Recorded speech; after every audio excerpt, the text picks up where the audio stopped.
Cada vez estamos más cerca de convertirnos en Venezuela.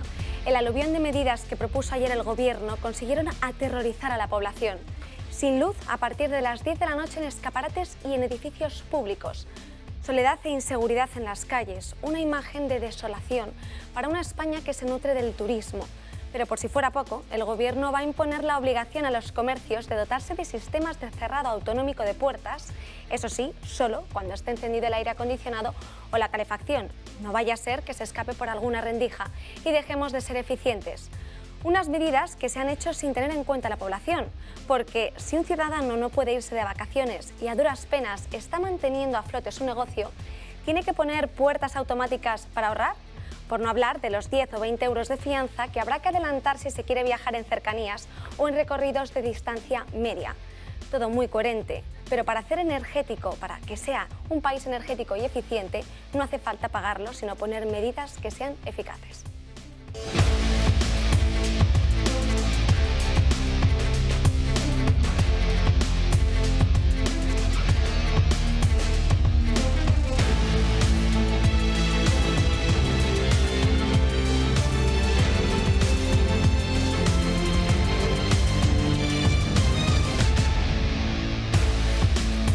Buenos días, ya estamos a martes con muchísima actualidad encima de la mesa para ser agosto y comenzamos por saludar a Josep María Francas. Muy buenos días. Muy buenos días. Pues yo, como no sé si sabes, pero por las mañanas me suelo dedicar a ver las televisiones. Entonces, con Alba comentamos a ver cositas. Y bueno, sigue la pasarela de ministros en televisión española. Es una cosa bastante notable. ¿Cómo puede haber tanto ministro para entrar y tan poca oposición para seguir después? Porque no aparece ni uno. Hoy tocaba Reyes Maroto, que si alguien, yo creo que mucha gente no le suena, a los madrileños nos tiene que sonar porque fue el revulsivo de Sánchez para batir a Isabel Díaz Ayuso, pero que no, ni batió ni dejó de batir, fuera de que la amenazaron o se inventó una amenaza o algo así, no apareció nunca más a ningún efecto. Y de hecho me parece que ya no pinta nada en el PSOE de la Comunidad de Madrid, al menos no es la representativa ni nada, porque simplemente era un anzuelo o una zanahoria. No sé si es ofensivo lo de zanahoria, pero creo que no, porque es un vegetal bien ilustre, ¿no? Entonces, ha dicho cosas muy interesantes. Por ejemplo, ha dicho que gracias a las medidas que ha hecho el Gobierno, los españoles podemos ir de vacaciones, sí, porque económicamente nos ha ayudado mucho. Yo me ha dejado alucinado esto, pero en fin, porque preguntando a la gente que va de vacaciones y la gente que no puede ir de vacaciones, supongo que les cabreará oír eso. Pero otra cosa que ha sido muy interesante es cuando ha dicho que las nuevas medidas estas de si los 27 o los 18, todo eso, estaban muy digamos, consensuados con los entornos, ¿no? Desde el turístico al empresarial y tal. Claro, es curioso porque la misma televisión que hace eso, cuando entrevista antes o después a alguien del sector, ponen a parir las medidas, con lo cual no deja de ser chocante. Pero, en fin, visto a la señora, tampoco me extiende mucho más, pero sí, si has visto TV1, ha sido muy interesante una entrevista a una experta en el tema climático. ¿La has visto o no? No, yo no he podido. Porque después de darle coba a las medidas del Gobierno, que más o menos las ha calificado de un notable, cosa que estaba muy bien, cuando el periodista, este chico que es un turiferario del Gobierno, que no me acuerdo cómo se llama, el que presenta la 1, sí, le ha dicho si quería añadir algo más así importante para el país y tal, ha dicho que sí, que lo que habría que hacer el Gobierno, que parece que no se entera, es lo de lo que Juan insiste siempre, que es la energía nuclear, alargar la vida útil de las centrales, y que parece mentira, como no lo han hecho. Y entonces el periodista ha dicho, bueno, esos son como palabras mayores, vamos a otro tema, dejémoslo correr, que es verano, que es agosto, y adiós, muy buenas. Con lo cual, televisión española, perfecto, porque sí, parecéis, en fin, es bestial la sumisión. Patricia Sanz, muy buenos días. ¿Qué tal, Ana? Muy buenos días. Pues yo me voy a quedar con lo que has comentado tú sobre que cada vez nos parecemos más a Venezuela. Precisamente hoy abríamos en el debate con este desolador dato de que por primera vez en 14 años el paro en España sube. Sí, de eso hablaremos. Y que se produce, bueno, pues un retroceso, ¿no?, en ese número de afiliados, con la mala noticia de que además el sector servicios o el sector de la educación bueno, pues incrementa la cifra de los desempleados. Por tanto, nos encontramos en un momento bastante delicado. Parece además que todas las medidas que está cometiendo el Gobierno de forma abrupta, ¿no?, de forma desesperada, es agosto el mes más indicado, puesto que suele ser aquel en el que los ciudadanos están más desconectados de la información. Y bueno, pues sin duda creo que va a ser una mañana muy interesante porque vamos a comentar todo esto. Y nos queda nuestro último contertulio, Juan Iranzo. Hola, buenos días, Ana. Y yo en primer lugar quería rendir un recuerdo a Emilio Ontiveros, a ese gran economista keynesiano con el que discutí a lo largo de mi vida muchísimas veces. Realmente tuvimos un programa en CNN Plus que muchos no recuerdan lo que era, todos los viernes, y durante bastante tiempo pues enfrentábamos las posturas keynesianas a las liberales. Y de hecho la última vez que le vi en marzo fue en el CSDN, porque dentro de un curso él da una conferencia sobre salidas socialdemócratas a la crisis y yo salidas liberales a la crisis. De tal manera que quiero recordarle, y precisamente ayer nos dejó muy precipitadamente porque tan solo tenía 74 años. Y luego, yendo a la actualidad, efectivamente, todo hace indicar que la economía española se va a apagar definitivamente una vez que se vaya el último turista extranjero, como ya hemos vaticinado hace tiempo, porque hay que tener en cuenta que los datos de empleo ya de junio en la EPA no eran buenos y ahora son bastante malos los datos de paro registrado y sobre todo de afiliados a la Seguridad Social, que es sorprendente. En plena campaña turística, en plena campaña agrícola, se han reducido en 7.766 personas. Y luego, por otro lado, hay que tener en cuenta que las medidas de ahorro energético son pues una broma que además pueden generar gravísimas distorsiones en algunas actividades, como sobre todo el comercio, la hostelería vinculada al turismo, etc. En lo único que estoy de acuerdo con este Gobierno desde hace 4 años es en establecer la temperatura a 27 grados. Yo soy muy friolero y lo paso muy mal en verano. Es verdad que también lo pasaré mal en invierno. Y luego, por otro lado, me extraña que no se les haya ocurrido obligar a instalar burlete, que era la solución de los años 50 y 60, el burlete en las ventanas y en las puertas. Y luego, bueno, pues yo ya me voy de vacaciones, pero lo voy a dedicar a estudiar para examinarme y poder superar satisfactoriamente el examen que me permita seguir disfrutando de mi mascota Pipo. Sí, porque la verdad es que ese es un tema que también vamos a comentar en la mesa. Y yo quería ya de lleno empezar con las medidas que se aprobaron de forma urgente por parte del Consejo de Ministros ayer, que eran unos consejos que además propuso Teresa Rivera desde el Ministerio de Transición Ecológica, que hemos hecho pues una especie de pros y contras de esos consejos y de cómo han acabado aprobando el Consejo de Ministros ayer los mismos.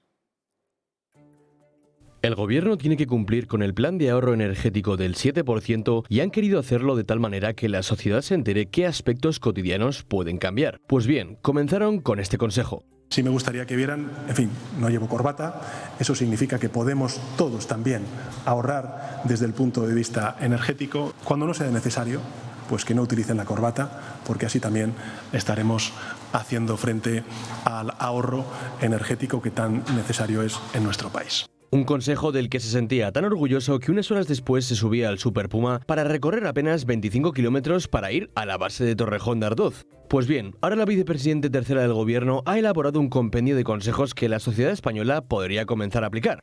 Una lista que puede ayudarte a ahorrar unos 930 euros al año, es decir, unos 77 euros al mes, según los cálculos del Ejecutivo. Muchos de ellos tienen sentido, como utilizar el transporte público, desplazarse andando, potenciar el teletrabajo para evitar desplazamientos, bajar un par de grados la calefacción o subir la del aire acondicionado. Pero hay otros consejos que, aparte de ser muy obvios, nos dejan un poco como necios. Rivera comunica que tenemos que pensar bien qué queremos coger de la nevera antes de abrirla y, después de saberlo, cerrarla rápido. Que aprovechemos la luz natural, ya que el sol es mejor que la lámpara, que bajemos el toldo o las persianas en horas de más calor, o que pongamos el ventilador en vez del aire acondicionado, que consume menos. España se encuentra con la mayor inflación de los últimos 38 años, con una crisis energética significativa y a tiempo está de que Rusia corte el gas. Veremos cómo evoluciona la alarmante situación.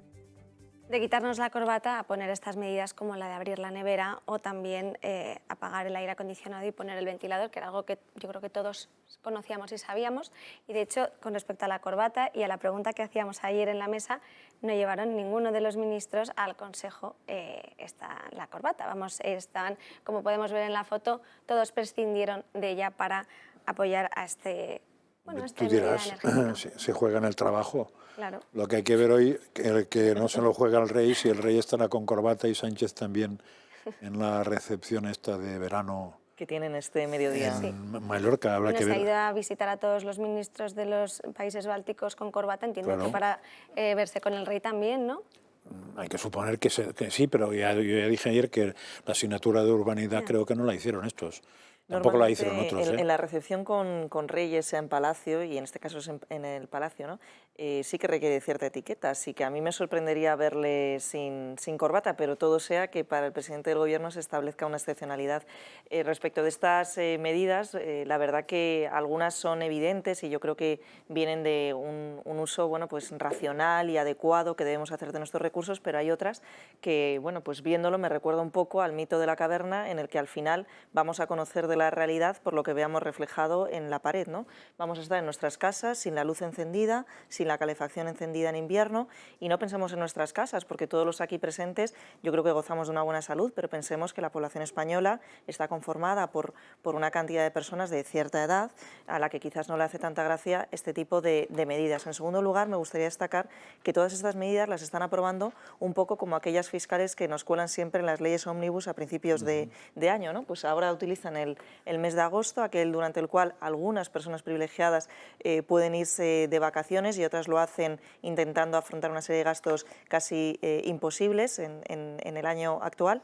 Y bueno, llegan en un momento en el que nadie es realmente consciente de lo que va a suceder a la vuelta de verano. De hecho, lo que se aprobó ayer en Consejo de Ministros no es sino la antesala de ese gran plan, ¿no?, de ahorro energético que solo conoceremos en septiembre, cuando ya no se pueda acometer una negociación, como debería haber sido, con sindicatos, en fin, con patronales, con personas representantes realmente de la sociedad y no solo de lo que se dicte en las cuatro paredes de Moncloa. Y por último, a mí lo que me llama la atención de la fotografía que hemos visto no es que no lleven corbata los ministros, sino que son demasiados ministros en esa mesa.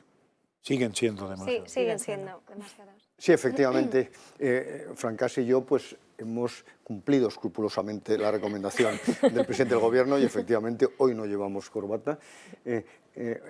La semana pasada tampoco, lo que fue es una recomendación de Julio Ariza, no del presidente del Gobierno, pero efectivamente seguimos luchando por el ahorro energético, como ya hizo Miguel Sebastián, porque además no es original lo de la corbata, siendo Miguel Sebastián ministro, mi compañero de carrera, ministro de Industria, bueno, pues ya propuso esa solución para el ahorro energético. En lugar de afrontar en profundidad los problemas del sector energético, problemas que venimos sufriendo desde hace muchos años. La interconexión con Francia, el problema político y diplomático con Argelia, la necesidad de alargar la vida útil de las centrales nucleares, de las centrales hidráulicas, la necesidad de explotar nuestros propios recursos naturales energéticos, como decíamos, el fracking en el páramo de Masa, el petróleo, el uranio en Ciudad Rodrigo, etcétera, etcétera. Pero esas meras recomendaciones o consejos, etcétera, al final lo que implican es un enorme totalitarismo, porque la idea del totalitarismo es yo estoy para decirte lo que tienes que hacer, porque tú no eres capaz, individuo como tal, de razonar, de actuar racionalmente, de tomar tus decisiones, y yo te digo lo que tienes que hacer. Y eso es lo que a mí me preocupa, porque en el fondo de todo esto lo que estamos cercenando es la libertad, y este es un pasito más. Pues evidentemente que todos estamos el menos tiempo posible delante de la nevera, etcétera, etcétera, pero evidentemente lo que hay es que dejar libertad a los individuos, y todas estas medidas van justo en contra. Y luego, además, algunas absolutamente contraproducentes. El factor fundamental que está impulsando el crecimiento económico este tercer trimestre es precisamente el turismo. Claro. Y el comercio está vinculado al turismo, la hostelería está vinculada al turismo. Hombre, no puedes apagar precisamente los escaparates, no puedes apagar las ciudades, porque precisamente te desincentiva a salir, te desincentiva a consumir, etc. Y luego, por otro lado, hay que tener en cuenta que ya hemos tenido también otra malísima noticia ayer, que el sector industrial está prácticamente estancado. Está sufriendo los altos costes de las subidas del precio de la energía y luego, por otro lado, se les ha caído la cartera de pedidos. De tal manera que, evidentemente, lo que hay es que enfrentarse a la nueva realidad, no decir que nos vayamos de veraneo y que ya veremos después, y empezar a tomar medidas serias. Pero yo casi preferiría que este gobierno se vaya en pleno de vacaciones, porque cada medida es completamente contraproducente. Y que no vuelvan. Y que no, puede ser que no vuelvan. Bueno, yo tengo una mala noticia porque esta solo es la primera batería de medidas que habían aprobado hoy el Consejo de Ministros. De hecho, en septiembre habrá más. Y sobre todo con respecto a la contingencia y al ahorro, con nuevas acciones que veremos a ver de qué se tratan. Tengo que también destacar con lo que comentabas, Juan, en el caso de que en los comercios y de los edificios locales que tengan que cerrar a las 10 de la noche, se ha pronunciado Isabel Díaz Ayuso porque indicaba que, claro, que el turismo es muy importante para la capital madrileña y para España, y que al final pues que eso iba a generar inseguridad y que iba a espantar al turismo y al consumo. Entonces, que provocaba pues obviamente la oscuridad y que mucha menos gente quiera el poder pues pasear de forma libre por la calle. Y hemos visto, para daros otro dato, que en el caso, por ejemplo, de que no se apliquen y no se cumplan esas medidas que ha aprobado el Gobierno, el Consejo de Ministros, y que dentro de un mes pues tendrá que trasladarse en decreto y demás, las sanciones podrán oscilar entre los 60.000 euros hasta los 100 millones para aquellos que se incumplan ese plan de ahorro energético. Está bien, mientras no sean a los ciudadanos ordinarios. Bueno, no pero habrá si problema. 60.000 euros es porque a lo mejor en Sí, pero estos un 7 días... pequeño comercio que lo deje encendido, sí, porque nos han dejado 7 días para implantar estas medidas que no con tiene ni pies respecto ni cabeza eso, pero a mí diríamos aquí se podía discutir medida por medida y seguramente hay alguna medida que diríamos como ahorro normal de una familia normal ya se aplicaba, o sea que no han descubierto el Mediterráneo. A mí me preocupa más lo que decía Juan de fondo, que es el tema de la libertad. Y me preocupa más, no por lo que han dicho eso, sino por los comentarios de los periodistas de las distintas televisiones, que todos dicen más o menos lo mismo. Uno, aquí el problema no va de libertad, sino va de guerra, con lo cual es el mismo argumento que después de las Torres Gemelas, el problema no va de libertad, sino que va de seguridad. Es decir, siempre estamos contraponiendo todo a la libertad. O sea, al final, si consiguiéramos ser vacas en una granja, sería cuando estaríamos mejor de cara a los que nos mandan, porque daríamos los menos problemas. Simplemente con que te ordeñen, te den de beber y comer, estás bien arreglado, que es de lo que se trata. Pero también me preocupa mucho otro comentario de los mismos periodistas, que deben ser todos uniformados, del mismo criterio, que es hombre, de momento esas medidas no obligarán a los particulares en su casa. Bueno, es que lo han recomendado, Dices, hombre, lo han aconsejado, sería alucinante, pero claro, como o sea, no se a puede ver meter cómo en tu puñeta, pero a ver cómo puñeta puede el gobierno obligarme en mi casa a poner el ventilador o no el aire acondicionado, no sé qué. A 27 o a 19 En mi caso es muy grados. fácil, no tengo aire acondicionado, con lo cual no tengo este problema. Y por cierto, no me he muerto, Pero es que eso sí que va a muchos años obligar, que no tengo. perdónenme Patricia, a transportes públicos, a centros de trabajo, a comercios, a todos ellos se les va a obligar y como indicaba, se les va a dar un plazo de 7 días para que puedan implantar estas medidas. Con respecto a las calderas también he leído que se dará un plazo hasta finales de año para poder cambiarlas. Es que el problema es lo que tú indicas, Ana, ¿no? La vacatio legis de 7 días no es suficiente para los pequeños comercios. Además, muchos de ellos se encuentran cerrados y los poquitos que se encuentran abiertos, como bien hemos indicado, bueno, pues se debe a que están prestando servicios a los turistas. Luego no pueden cerrar para cometer cambios. Respecto de los particulares, lo comentaba ayer con un economista, me decía, es imposible que de aquí a septiembre, a octubre o en meses se consiga a nivel nacional establecer algún tipo de control para ver cuánto consume cada vecino en una comunidad de propietarios. Es decir, la medida del control a nivel particular va a ser, vamos, creo que de todo punto imposible, ¿no? Y a medida de las pequeñas y medianas empresas, bueno, pues es algo que se va a tener que replantear, porque si efectivamente las multas pecuniarias van a ser de esas cantidades, ¿qué sentido tiene? ¿Qué queremos? Entonces, cerrar el pequeño comercio o incluso el comercio un poquito más grande no tiene absolutamente ningún sentido. Y luego yo creo que hay que poner el foco en las declaraciones que ha hecho la presidenta de la Comunidad de Madrid, la señora Isabel Díaz Ayuso. Al final, esta es una comunidad en la que cada vez que se han bajado impuestos se ha creado más riqueza. Por tanto, no hace falta acometer más restricciones. De hecho, menos mal que durante la pandemia teníamos a esta persona, ¿no?, dirigiendo y gestionando absolutamente, bueno, pues todas estas restricciones que Sánchez relevó a las comunidades autónomas en esa mal llamada, ¿no?, compromiso entre comunidades autónomas y Estado, porque si no se hubiera caído absolutamente la economía de esta comunidad autónoma. Y menos mal que permite, ¿no?, acometer ese parón, oiga, aquí no vamos a aplicar esto, porque va a ser el único reducto que permita a la capital de España pues sobrevivir a la crisis que nos espera este invierno. Pero ¿cómo hace una autoridad autonómica de no aplicar una ley? Verlo. De momento es decreto ley, ¿no? Sí. Sí, pero Cataluña es otra cosa. Cataluña puedes hacer lo que te da la gana y no tienes el problema del Estado que se la envaina siempre. Aquí es distinto, aquí tienes todos los ministerios enfocados a hundirte. Sí. Y ahí tienes todos los ministerios enfocados a salvarte, a que no les toques la nariz. Pero precisamente... ¿Cómo se hace eso? Porque de momento se ha aprobado un decreto, ¿no? Sí. Con lo cual hay que convalidarlo. Sí, pero curiosamente entra en funcionamiento antes de ser convalidado. Como casi todos. Y se convalidará a partir de septiembre. Eso es. Con lo cual no tienes nada que hacer durante un mes.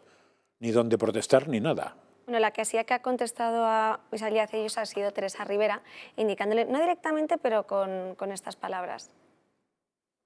Creo que lo que sería enormemente triste es si nos quedáramos sin nuestro confort en nuestros hogares. Vamos a tener una ciudad alegre, vamos a tener una ciudad bonita, vamos a tener muchas cosas que seguir ofreciendo, vamos a tener iluminación en las calles y es verdad, un edificio como este en el que estoy en este momento, nuevos ministerios, pues a partir de las 10 de la noche estará apagado. Yo creo que es algo que podemos asumir. Bueno, y las... Los nuevos ministerios, si lo apagan a las 8 tampoco pasaría nada porque es horrible. ¿Alguien ha pensado en la peligrosidad? Porque apagar nuevos ministerios están los Bajos de Azca, en fin, están otra serie de lugares donde sí que hace falta bastante... Hombre, si apagas Digo todo yo eso, que pondrán más efectivos de policía si apagan las luces en una gran ciudad. Es lo que decían esta mañana los tertulianos del gobierno, que eso se arregla con más policía, que supongo que son gratis. Las horas extras de la policía, de la Guardia Urbana, todo eso son gratis, esos no cobran. Y que nuevamente son prohibiciones, detenciones, intervencionismo. Claro. Es que, ¿qué queremos? ¿Una ciudad como la que hemos sufrido durante el confinamiento ilegal? Eso es lo que queremos, que era una tristeza cuando salíamos de aquí, que solo veíamos como luz precisamente en este caso la iluminación de las farmacias, esa cruz verde que era la única esperanza que teníamos. ¿Queremos eso? Realmente, nuevamente, es más policías, más controladores, porque de hecho también una serie de normas, lo que se establece en nuevas leyes es precisamente una serie de controles a través de nuevos mecanismos y nuevos cuerpos de inspección. Si es que hasta para las mascotas se establece también un nuevo cuerpo de controladores, de inspectores. Hombre, por Dios, aquí básicamente lo que se trata es de acabar con la libertad. Y precisamente por eso Madrid es el objetivo fundamental de lucha por parte del gobierno, por una razón muy sencilla, porque aquí lo que se ha defendido siempre es la libertad, y subir los impuestos es ir en contra de la libertad, y aquí se bajan y se recauda más, y aquí precisamente se produce una gestión adecuada por parte de los diferentes individuos propietarios de negocios, optimizan, como no puede ser menos, el uso de la energía, porque aquí a nadie le gusta despilfarrar, como es lógico, estará en función de su análisis coste-beneficio. Hombre, dejemos la iniciativa individual y la iniciativa empresarial y no impongamos todo. Sí, a mí me parece perfecto lo que se hizo la semana pasada, que en todo lo que dependa del Estado, Congreso incluido, las temperaturas sean esas. Había que comprobar si es verdad que en el Congreso, en los despachos, las temperaturas son esas. Bueno, ahora en agosto no hay problema. En julio casi tampoco, y en septiembre... Los públicos ya lo han puesto. Ya, y en septiembre tampoco hay problema porque no trabajan. O sea que ahora mismo hay 3 meses en que no hay ningún problema porque no pillaremos a ni uno en su sitio. Pero habría que comprobarlo. A mí que la parte estatal haga eso me parece perfecto. A partir de ahí, como dice Juan, el resto, todo el mundo, como alguien paga, entonces alguien estudia el tema y el que paga una sala pues sabe perfectamente qué tiene que hacer, y el que paga en una empresa sabe qué tiene que hacer. Hoy salía un pobre tío en un taller que decía, pues mire, vamos a medir la temperatura en que me entra un coche, que trabaje usted aquí, o sea, aquí no va a trabajar. La verdad es que la gente se lo ha tomado, hay gente que se lo toma esto a broma, porque de otra forma yo creo que, y en redes sociales ya decían que a los de Vigo no les habría sentado nada bien, porque hay que recordar esa iluminación que hacen en Navidad, de hecho... El caballero. Sí. Entonces ha sido ese, el meme es Pedro Sánchez, hay que ahorrar electricidad, pues el alcalde de Vigo con esa cara, ¿no? Y claro, la imagen de cómo suelen adornar la ciudad, que además es que es un punto turístico, es espectacular poder verlo. Pues claro, se ha convertido en un foco de atracción turística, Que le va de cine. efectivamente, pero si yo creo que per se a nadie nos gusta despilfarrar y perder nuestro dinero, lógicamente, utilicemos la racionalidad, creamos en la capacidad que tiene el individuo y que tienen los empresarios de tomar decisiones Además, acertadas. que Hombre, yo la que iluminación de Vigo, Sí. como la de otras ciudades, es con LEDs. que O sea, apenas que es consumen. una salvajada el bajón que hizo Claro, de de ahorro gasto, energético, eso de es. ahorro energético. O sea, que me gustaría saber. Pero vamos, a ver, lo que me parece que ahora hay que esperar es, la presidenta de Madrid se ha lanzado a la piscina y la han puesto a caer de un burro y además bien. Con lo que está ganando votos. Bueno, sí, pero ahora hay que ver si realmente Madrid la apoya, que es lo que se necesita, porque si no la apoya la han dejado al pie de los caballos. Entonces, yo quiero esperar que la patronal turística de Madrid, que la patronal de comercio, etcétera, haga como hizo con la pandemia, que es decir que no es ninguna tontería el que Madrid no se apague, porque si no la pueden dejar como como se hizo con el tema de las becas, De igual forma que el sector, efectivamente, de la hostelería apoyó y dio las gracias, incluso dio medallas, ¿no?, a la presidenta Pues que salgan madrileña, ahora. porque realmente fue la única que pensó en la economía. Y es cierto que cuando hemos estado, bueno, pues en circunstancias de salud graves, todos nos hemos apretado el cinturón, todos nos hemos quedado en nuestra casa, luego ha resultado que era inconstitucional, Era ilegal. pero ahora mismo que lo único que necesita nuestra economía es recuperarse, no tiene ningún sentido este tipo de restricciones. Luego yo me pregunto, ¿a qué viene todo esto? ¿Por qué España, como país sureño, es el que tiene que acometer este tipo de medidas cuando, por suerte o por desgracia, todavía no estamos en los problemas de gas en los que sí que se puede ver a lo mejor Alemania, ¿no?, de aquí a un mes, 2 Y meses? acabas de dar otra pista muy interesante de Maroto esta mañana, creo que es Maroto, ¿no? Porque ha calificado a Isabel Díaz Ayuso de insolidaria, egoísta, no sé qué, por no ser solidaria con Europa. Y yo digo, ¿y la ministra que salió, la famosa vicepresidenta de gobierno, cuando Europa le pidió el 10% y dijo que se fueran a freír espárragos, eso era solidario, era insolidario, era egoísta? ¿Cómo era esto? Porque igual resulta que si Isabel ha hecho algo mal, lo ha aprendido de otra, que lo hizo peor.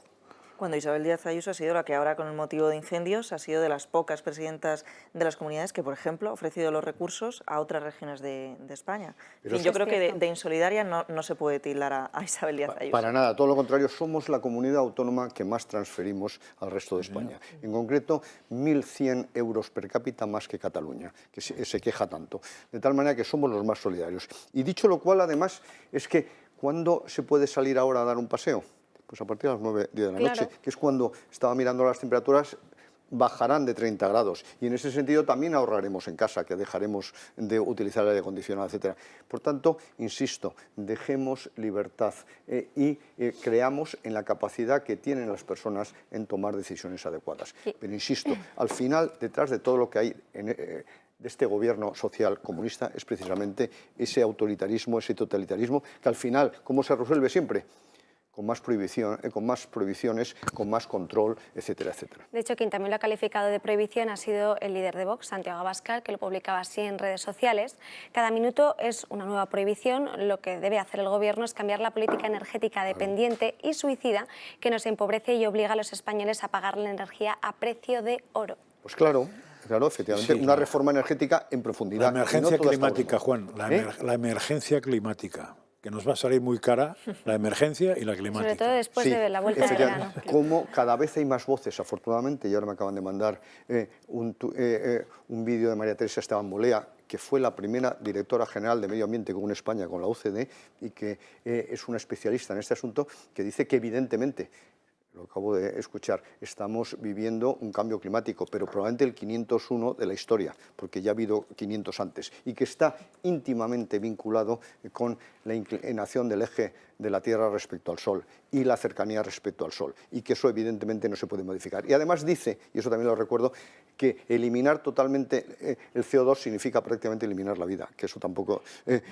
hay que olvidar. Hay que recordar a la gente una cosa que se llama fotosíntesis, claro que habremos estudiado todos y todas, incluso en el bachillerato, que era una cosa tan simple como que funcionaba así, ¿no? Eso parece, ¿no? El CO2 con el oxígeno, las sales minerales, etcétera, forman materia orgánica. Y eso posibilita, porque la materia orgánica es la vida. O sea, nosotros no somos materia inorgánica, somos orgánica con iones inorgánicos. Pues sin eso no hay vida.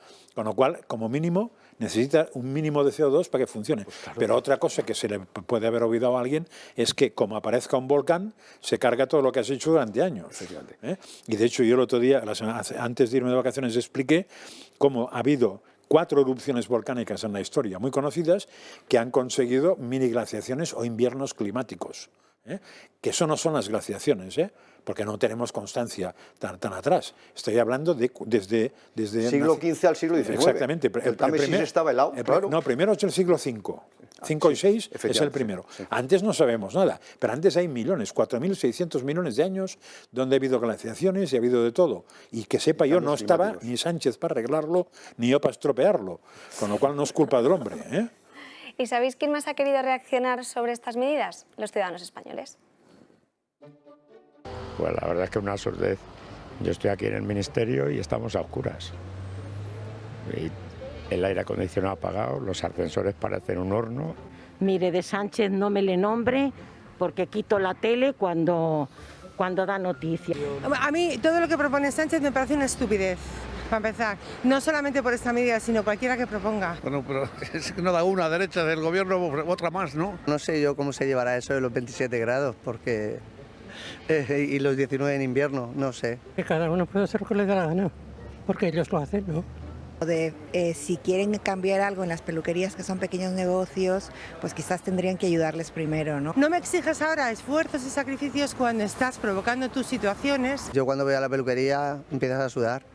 O sea que, y con los secadores y con todo eso. Bueno, pero eso será la empresa lo que reduzca, con condiciones, pero no tiene que entrar el gobierno a fiscalizar eso será la empresa la que a sus trabajadores tendrá sus convenios, ¿no? Digo, vamos, no digo yo, no sé.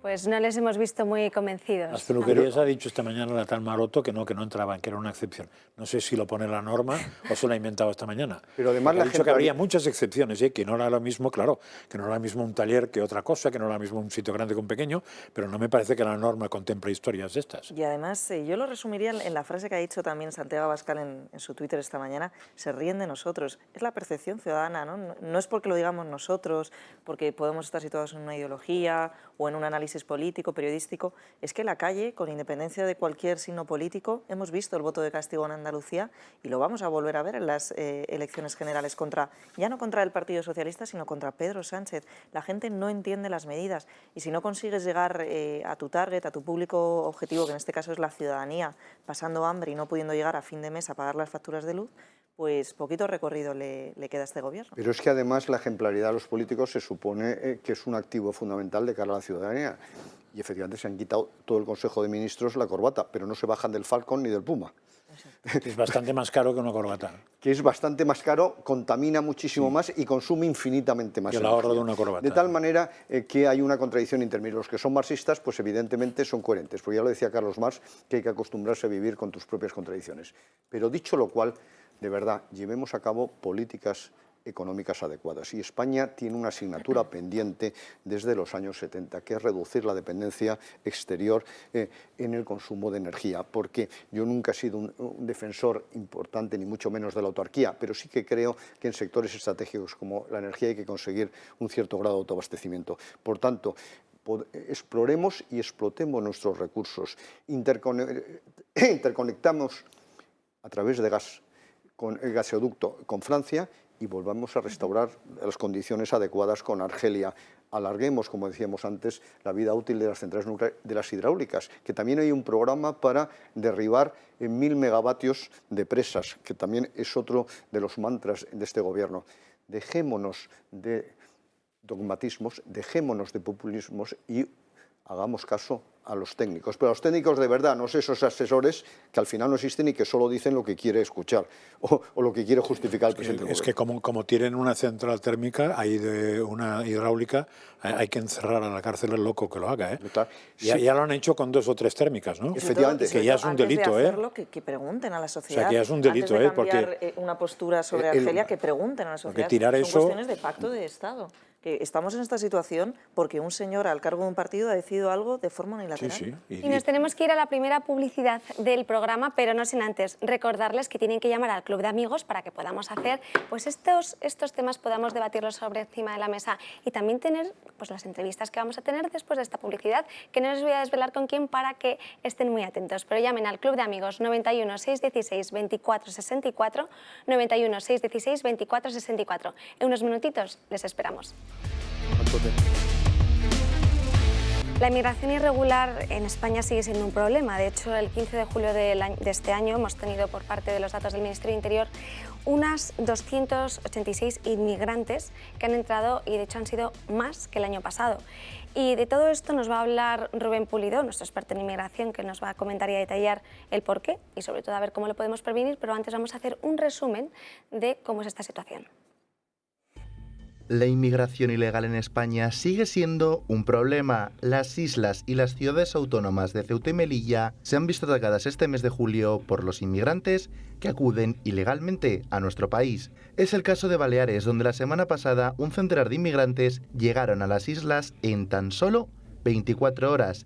En concreto, 102 magrebíes que llegaron en 5 barcos patera, 3 a Mallorca y 2 a Formentera. En total, en lo que va de año, han llegado 276 inmigrantes de manera ilegal a las islas. Además, la Policía Nacional está investigando la existencia de una red mafiosa de inmigración ilegal. Los magrebíes pagan 2.000 euros a las mafias para llegar a las islas hacinados en una patera. De momento, ya han detenido a 4 personas como presuntos autores implicados en estas mafias. En Canarias este verano están en una ola de pateras. La inmigración se dispara un 27% y roza ya las 10.000 personas que han acudido al archipiélago de manera ilegal. Por su parte, en la ciudad autónoma de Melilla, la semana pasada, la Guardia Civil detuvo a 2 marroquíes por tráfico de personas al ser sorprendidos arrojando desde su embarcación a 6 inmigrantes frente a las costas. Por ello, desde Vox Melilla proponen una nueva política de inmigración. El problema es que debido a las políticas llevadas a cabo por el Gobierno y tal y como denuncian los propios sindicatos de guardias civiles, una vez que los inmigrantes llegan al CETI, en menos de 6 meses se encuentran en la península. Desde Vox nos oponemos frontalmente a que esto siga sucediendo y por ello proponemos una nueva política que traiga consigo una inmigración ordenada, regular y segura.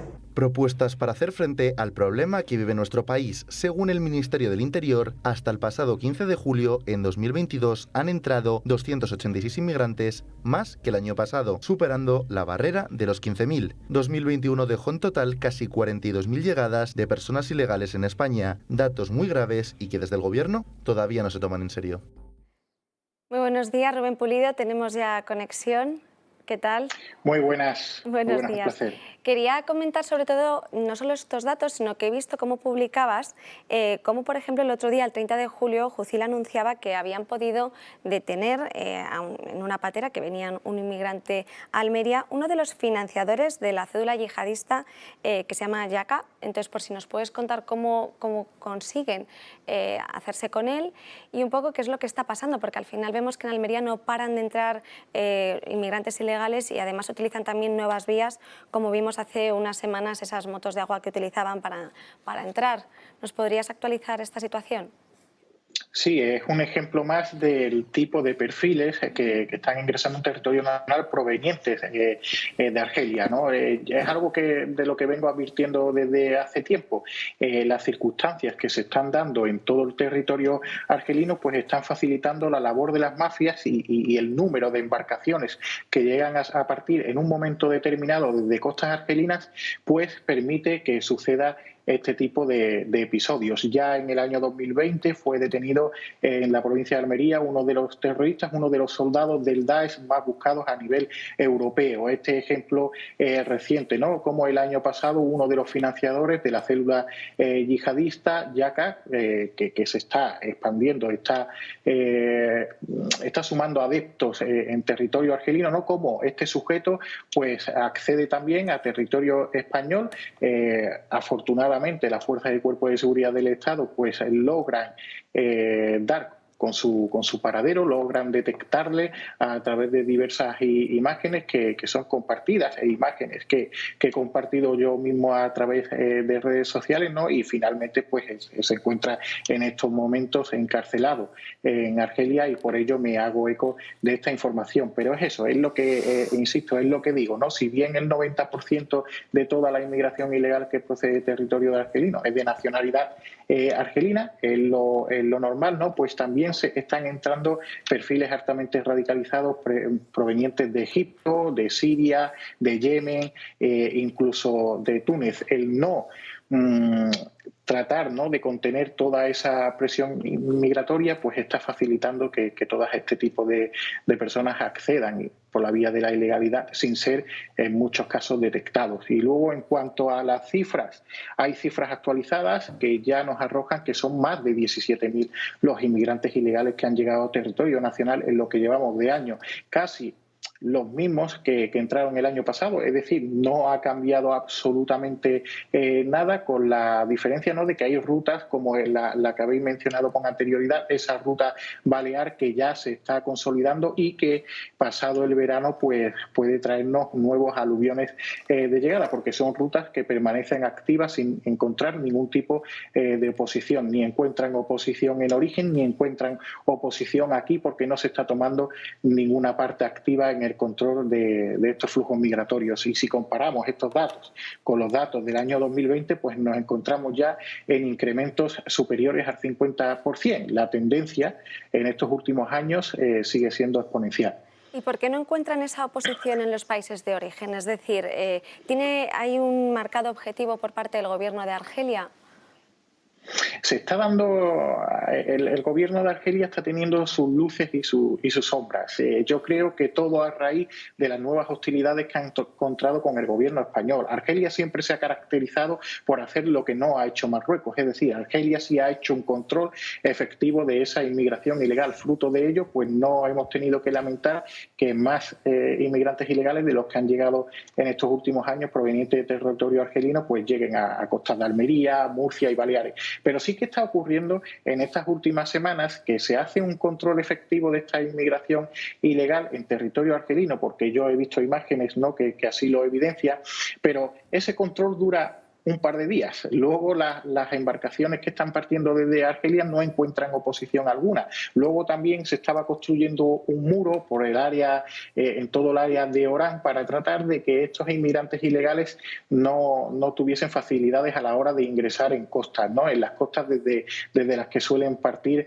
habitualmente. La construcción de ese muro se ha paralizado. Es decir, estamos viendo luces y sombras y cada vez estamos viendo más sombras que quizás pueden resultar preocupantes, porque si Argelia deja de contener esos flujos migratorios, los 10.000 inmigrantes ilegales que entraron en todas las costas andaluzas el año pasado no van a tener nada que ver con lo que puede proceder de un país que comparte hasta 7 fronteras comunes con países africanos, y que la cantidad de inmigración ilegal que ingresa en territorio argelino pues es mucho más que la que pueda moverse en todo Marruecos y el área de Sahel. Sí, porque además vemos que desde España la policía no da abasto cuando entran de esa forma con las lanchas o con las pateras, como lo hacen de forma conjunta y todos a la vez, pues al final no pueden hacer frente a esa oleada de inmigración. ¿Qué medidas tendría que tomar España en este punto? ¿Qué consideras para que sea efectivo, por lo menos a lo mejor no pararla de golpe, pero sí reducirla? Es que eso que precisamente hacia los que has apuntado es de lo que se sirven estas mafias de la inmigración ilegal en esas rutas provenientes de Argelia. Ellos conocen a la perfección que se da una inferioridad numérica de efectivos en provincias de Almería, Murcia y Baleares, y aprovechan esa inferioridad numérica en el momento en el que más de 20 embarcaciones pues parten desde costas de Argelia y logran interceptar la mitad. Hay muchas que escapan a control policial y cada vez más. Lo que se puede hacer, pues para empezar, es solucionar ese escollo. Se tienen que dotar esas áreas, esos puntos calientes de la inmigración ilegal deben tener efectivos suficientes para lograr contener esta presión migratoria. Luego, la aplicación pura de la ley de extranjería, toda esta inmigración ilegal, si tú ingresas ilegalmente en un territorio, tienes que ser expulsado de ese territorio. No se están acometiendo las expulsiones y las deportaciones que se deberían a cometer, también precisamente por esas hostilidades que tenemos ahora con Argelia. Argelia no está aceptando subnacionales de vuelta.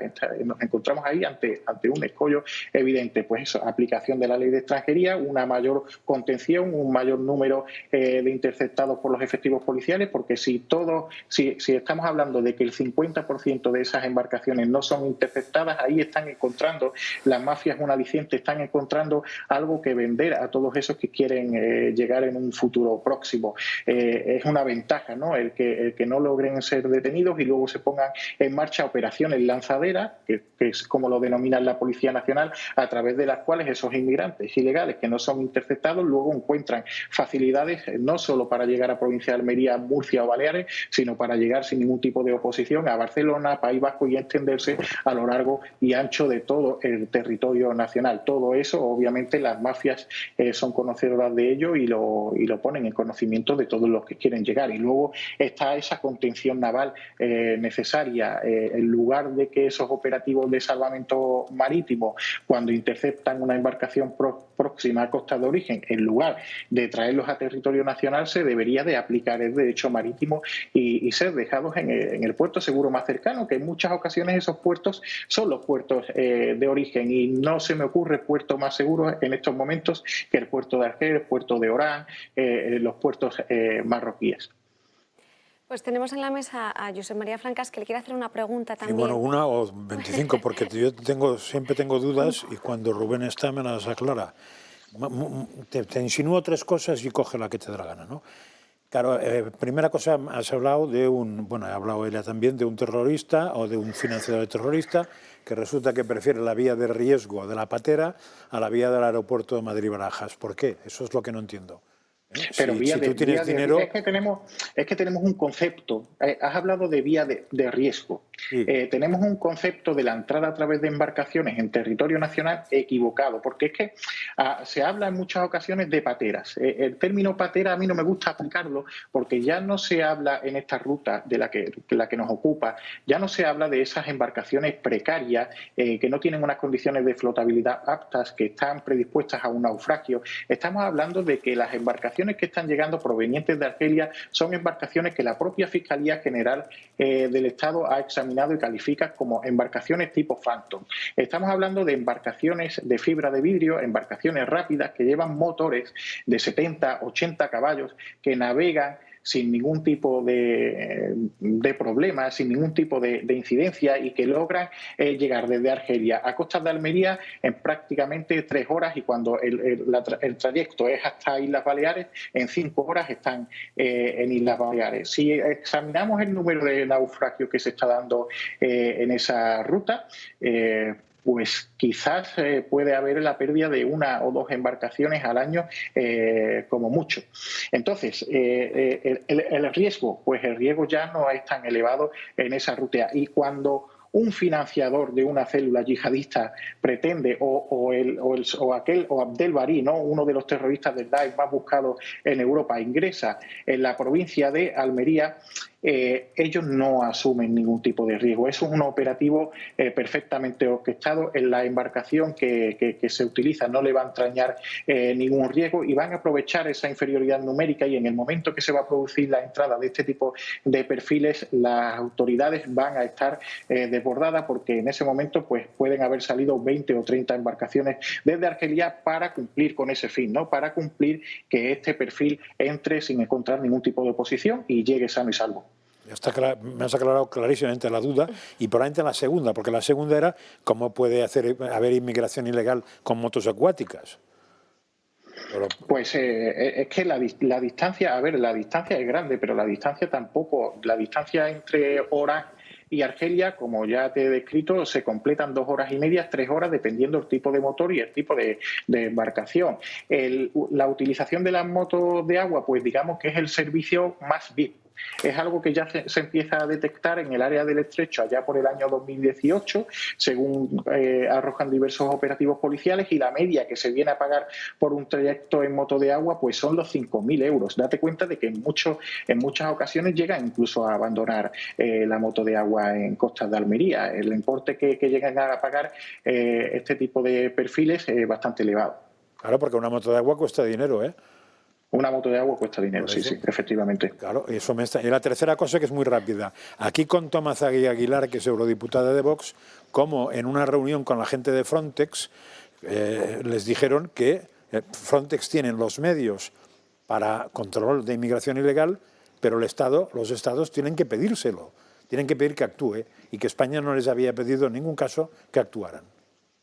Totalmente cierto. España, Frontex ha puesto sobre la mesa solucionar el problema que se está dando en la ruta canaria, ese problema que se está dando desde todo ese Sahel, desde Mauritania, Senegal, tratar de contener esa presión migratoria y sobre todo tratar de detectar si se están produciendo irregularidades como las que se producían hace unos años en el Mediterráneo central, hace unos años y hasta hace poco, ¿no? Y es la presencia de esas embarcaciones nodrizas, la presencia de esos barcos pesqueros que actúan como remolcadores y completan la mayor parte del trayecto hacia territorio español.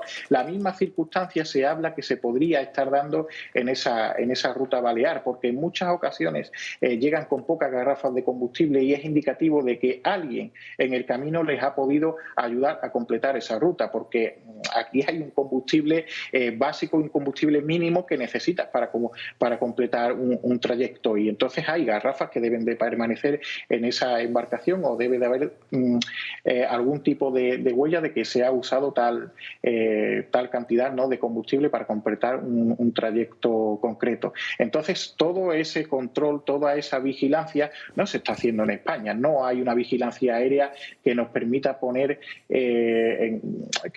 indicar, ¿no?, que ese tipo de irregularidades se está dando. Frontex se ha ofrecido a ello, pero el gobierno de Pedro Sánchez ha declinado, ¿no?, ese control y esa vigilancia. Entonces, obviamente, los operativos de Frontex no se despliegan. Pues muchísimas gracias, Rubén, por tu tiempo y por esclarecernos todas estas dudas. Nada, un placer siempre.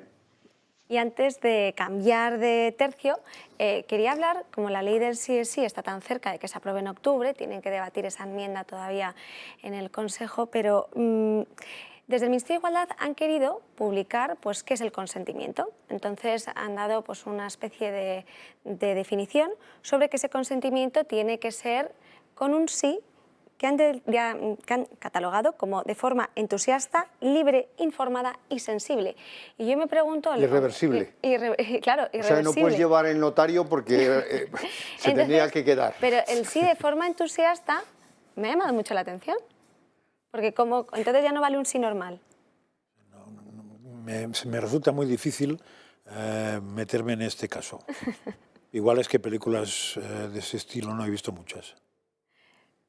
La verdad que a mí esto me recuerda al discurso que dio una diputada de Vox, ¿no?, en el Congreso, que bueno, pues para algunas personas resultó un poco exagerado, pero tenía mucha razón y al final hay que dársela, ¿no?, porque si de verdad quieren, digamos, legalizar o regular cuál es la concepción legal de qué es lo que se entiende por consentimiento, y me voy a quedar con el último adjetivo que pone reversible, decía en su día en el discurso la diputada de Vox, claro, ¿y en qué momento reviertes, ¿no?, cuando estás en mitad del acto, cuando estás terminando, antes, etcétera, etcétera.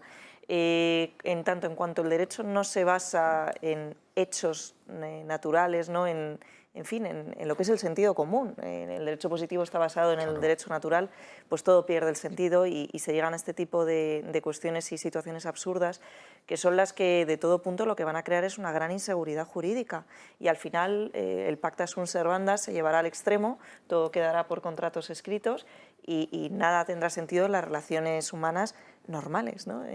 A mí es que me llama mucho la atención y me hace muchísima gracia, ¿no?, porque de verdad que pienso que esto no se puede materializar. Hombre, ¿no? Y es que efectivamente no solo se genera una inseguridad jurídica, sino que se elimina la presunción de inocencia. Pero esa ya estaba eliminada. Sí, sí, pero se acentúa, sí. Se acentúa. Y luego, por otro lado, efectivamente, ¿esto cómo se organiza? Pues con un contrato, pero con un contrato con un fedatario público. Por tanto, estamos llegando a la paranoia de que tendría que estar presente durante todo el acto, no solo al principio, porque es reversible, un notario. Y para mí me da como la sensación... Cuando vamos en contra de la lógica, absurdo. Me da la sensación como de fondo de que lo que se está eliminando es todo el tema judicial. Es decir, al final se trata de que en una relación de dos con que uno decida que no ha habido lo que no ha habido, o lo que ha habido, ya es suficiente para condenar al otro. Con lo cual te ahorras toda la parte jurídica. No hace falta ni fiscal, ni abogado defensor, ni juez, ni legislación específica. Porque ya, si Pepita declara que yo me he pasado de lo que no estaba previsto, ya lo siguiente que hago... La discriminación positiva en favor de la mujer. Claro, discriminación positiva. Sí, pero que lo malo de la discriminación positiva no es que me deje mi indefenso, es que además, a la larga, te ahorras toda la parte judicial. Con lo cual, lo mío es al revés. O sea, yo estoy dispuesto a aceptar de un gobierno casi cualquier ley, siempre y cuando la aplicación de esa ley tenga que estar un juez en medio. O sea, yo acepto cualquier prohibición siempre que haya un juez en medio. Claro, pero si no hay un juez en medio no acepto ninguna. Y sí que quiten esa pues aquí están quitando los jueces de todos lados. Nos tenemos que ir a una breve pausa de publicidad y enseguida volvemos.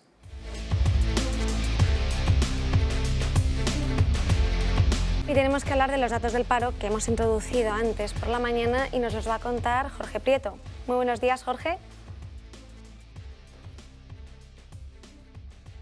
Fracaso histórico del gobierno de Pedro Sánchez. La tasa de paro ha aumentado en más de 2.300 personas, siendo el peor dato en los últimos 40 años. Puede ser que el volumen de parados esté por debajo de los 3 millones, pero en la Seguridad Social han perdido más de 7.000 afiliados, marcando la peor cifra en la última década. Aún así, la ministra de Trabajo, Yolanda Díaz, ha presumido de estos datos del paro y marca que el 41% de estos son fijos. Aún así, esto no es del todo cierto. También recordemos que hace 2 semanas el gobierno fardaba de ser la menor tasa de paro desde 2008, cuando quebró Lehman Brothers. Hay que contar que estos puestos indefinidos no son en realidad lo que vende el gobierno, sino que muchos de ellos son fijos discontinuos, es decir, trabajan 6 meses y después los otros 6 meses cobran una tasa de paro mucho inferior a lo que cobraban en el primer periodo. También hay que destacar que respecto al año anterior ha habido un aumento del 43% en estos puestos fijos indefinidos y respecto a los indefinidos reales ha habido un descenso del 15%. El 65% de estos nuevos puestos son gracias a la hostelería y al ocio, y justamente en un mes donde esto está muy demandado. ¿Debería el gobierno fardar de estas cifras? Muchísimas gracias, Jorge. Vemos cómo han incrementado en este mes de julio más de 3.200 personas en paro. Yo estando, Juan, aquí no me atrevo a hablar mucho. No digas cosas raras. No digas cosas raras. Prefiero tomar nota después y en todo caso apostillar si me deja algún agujerito para quedar bien. Pero como preguntaba si el gobierno puede sacar pecho, tenemos la tasa de paro más alta de Europa, aunque haya bajado del 13%. La media de la Unión Europea es del 6%. Es decir, nosotros más que duplicamos, y la media de la zona euro es del 6,6%. Por tanto, somos el país donde el empleo peor se comporta. Y precisamente con la reforma laboral que hemos hecho no favorece el empleo, sino todo lo contrario. Porque efectivamente es muy negativo que el paro haya aumentado 3.230 personas, pero quizás es mucho más preocupante que el número de cotizantes. En el mes de julio, pleno verano, haya bajado en este sentido 7.366 personas. Estamos ante un problema estructural enorme y que no se resuelve con chapucillas, eliminando el contrato temporal y el contrato de obra. Y además hay que tener presente que precisamente no computan como parados, aunque lo estén, los fijos discontinuos. Que este es, a mi juicio, el objetivo fundamental de ese contrato, que era manipular las estadísticas una vez más, como ocurrió con los ERTES, etcétera. No responder a la realidad. En este sentido, España tiene un problema estructural profundísimo en el mercado laboral y que no se resuelve introduciendo más rigideces, sino todo lo contrario. Y de hecho, pues no hay más que ver que la ley de Okun, no se asusten, que es la relación entre el crecimiento necesario del PIB y la creación de empleo. Antes estaba en el 2,3%, antes de la reforma del año 2012, bajó casi al 0,1 y ahora ya está nuevamente subiendo. Por tanto, lo que hay es que nuevamente responder racionalmente a los problemas, y ahora va a haber otro factor que también va a incentivar más el paro, que es precisamente esa subida del salario mínimo interprofesional que ya se está anunciando. Por tanto, flexibilicemos el mercado laboral, favorezcamos la generación de empleo y, sobre todo, favorezcamos dos cosas. Una, la formación profesional, porque no tenemos gente cualificada. Y segundo, antes hablábamos de inmigración.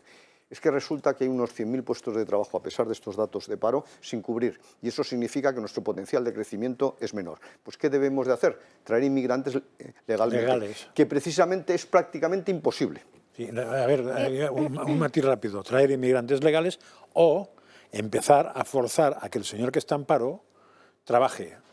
Porque lo de incentivar, incentivar el paro, incentivar el cholete, incentivar la subvención, consigues eso, que la gente, como me han dicho a mí, no por dar trabajo yo, sino porque me lo han contado, decir cuánto pagan, anda que trabaje su tía, ¿sabes? Y tenemos que saludar, que está con nosotros también Alexis Aneas, que está por teléfono, va a entrar con nosotros, porque han conseguido desde la Asociación Liberum algo sorprendente. El Tribunal Superior de Justicia de las Islas Baleares les va a entregar una información sobre una serie de contratos suscritos por el Gobierno de España en tema de los contratos que firmaron con las farmacéuticas de Pfizer, AstraZeneca, Moderna y Janssen sobre las vacunas del COVID, pero nos lo va a explicar mejor Alexis, que es el que tiene todos estos datos y nos puede comentar qué ha pasado aquí y qué han conseguido. Muy buenos días, Ana, y también a todos los tertulianos de la mesa. Desde la Asociación Liberum, como sabéis, llevamos desde el año pasado luchando en nuestro fuerte, que son los tribunales, las cuestiones que tienen que ver con las medidas restrictivas debidas a la pandemia y muy especialmente los denominados pasaportes COVID. En el gobierno de las Islas Baleares se interpuso los correspondientes recursos y demandas por aquellas medidas que se impusieron en diciembre, que hay que recordar que inclusive afectaba al ejercicio del deporte al aire libre, cosa que nos sorprendió de sobremanera. Pues bien, estamos ya en la fase de prueba, en este procedimiento. Solicitamos y requerimos mediante el Tribunal Superior de Justicia de Baleares toda una serie de documentación y la Sala ha tenido a bien aceptarlo y requerir a las administraciones oportunas la siguiente documentación. Ana, todo parte de un documento que tuvimos acceso en el mes de mayo del Consejo Interterritorial, la ponencia de alertas, el máximo órgano que debe de evaluar las medidas sanitarias sobre la pandemia, en la que desaconsejaba por 8 motivos el denominado pasaporte COVID. Este documento fue hurtado y ocultado por parte de las administraciones públicas a los tribunales, incluido el Tribunal Supremo, que falló en 2 ocasiones sin tener este documento de vital importancia. Pues bien, como consecuencia de este documento le hemos requerido al Tribunal Superior de Justicia de las Islas Baleares que se certifique cómo se tuvo acceso por parte de la ponencia de este documento al gobierno de la Administración Balear y por qué no se usó en el expediente administrativo. También hemos solicitado, y la Sala ha visto a bien aceptar esta medida de prueba, que se requiera a las administraciones públicas españolas o europeas todos los contratos con las farmacéuticas de estas vacunas. También el impacto que han tenido estas vacunas en la salud pública, tanto el número total de casos adversos como de fallecidos en las Islas Baleares. Toda esta documentación ha sido aceptada. También el reporte de casos hospitalizados y personas contagiadas, vacunadas y no vacunadas, para realmente hacer una ponderación si esta medida era prudente, era proporcional y era adecuada. Y decimos esto porque los datos que nos han ido suministrando en otros tribunales las administraciones nos han sorprendido. Por ejemplo, en Andalucía, alrededor del 81% de las personas hospitalizadas eran vacunadas y el 18,78% no eran vacunadas. Parámetros semejantes hemos encontrado prácticamente en todas las comunidades autónomas. Llama la atención también que en la Comunidad de Madrid, donde no se aplicó la medida del pasaporte COVID, su aumento de incidencia ante la variante Ómicron fue prácticamente pareja a aquellas comunidades autónomas que sí la impusieron. Y es por esto que consideramos que esta medida ha quedado demostrada que fue totalmente inútil. Por cierto, y con esto termino, la ponencia de alerta en su documento decía 3 motivos básicos por los cuales desaconsejaba esta medida en noviembre del 2021. La primera es que no había evidencia científica de que ayudase a frenar la transmisión de la enfermedad. En segundo lugar, reconocía que el 40% de la población vacunada iba a ser fuente de contagio. En tercer motivo, decía que estar vacunado no era igual a estar inmunizado. Literalmente decía el informe, esto no se ajusta a la realidad. Y concluyo, hemos requerido a las administraciones, y la Sala ha tenido a bien el aceptarla, un informe que la propia ponencia hace referencia y dice literalmente: en estudios de efectividad vacunal, cuando el caso índice, el enfermo y sus contactos están vacunados, hay más contagios que si sus contactos no son vacunados.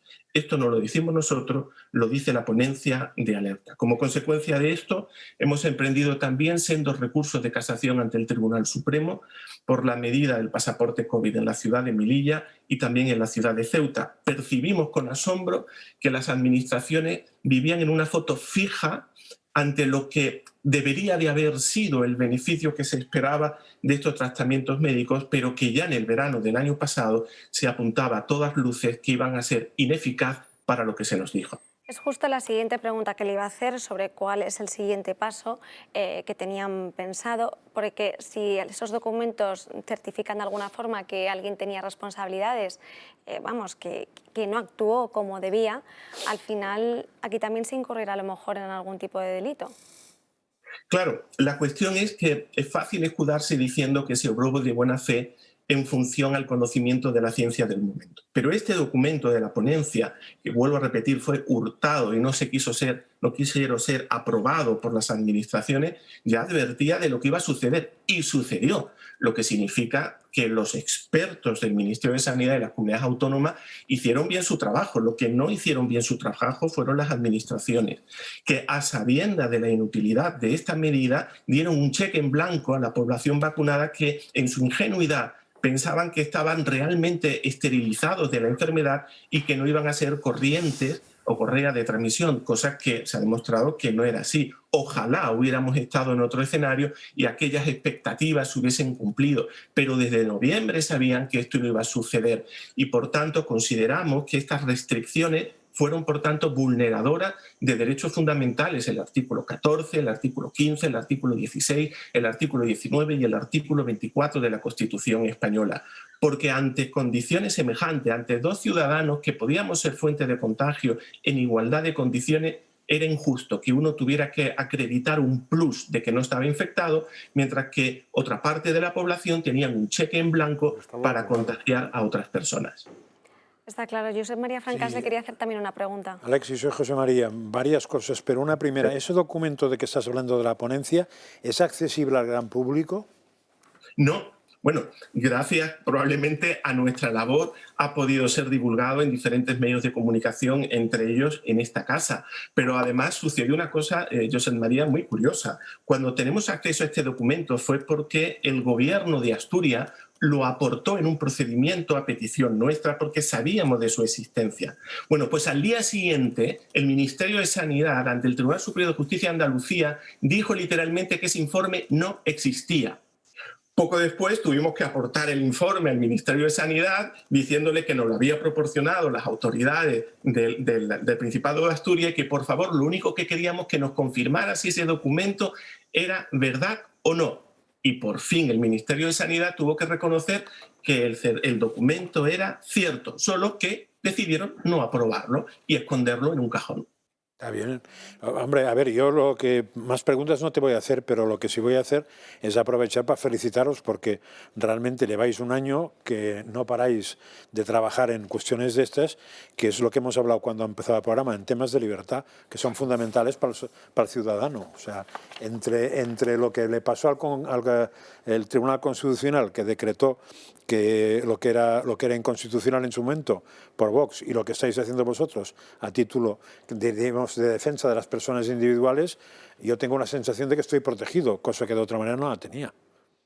Claro, aquí la cuestión está, como decía antes, y el propio Tribunal Supremo quizá obró de buena fe en su sentencia de septiembre y de diciembre, que por cierto también ha sido declarado anticonstitucional el artículo 10.8 de la Ley de la Jurisdicción Contenciosa Administrativa, que era aquella mediante la cual las administraciones autonómicas solicitaban la ratificación o el visto bueno de los tribunales superiores de justicia para poder aplicar esta medida. Pues bien, el 2 de junio el Tribunal Constitucional declaró anticonstitucional esta medida porque entendía que se forzaba a la Administración de Justicia a ser colegisladores y que esto no podía ser. La función de la justicia es pox legem, no ante legem, y esto genera un nuevo escenario. Podríamos considerar, nos preguntamos, que todas las ratificaciones y por tanto la aplicación de esta medida son nulas de pleno derecho. Hemos presentado también estas cuestiones, pero concluyo con lo que decía anteriormente. El Tribunal Supremo, gracias a este artículo 10.8,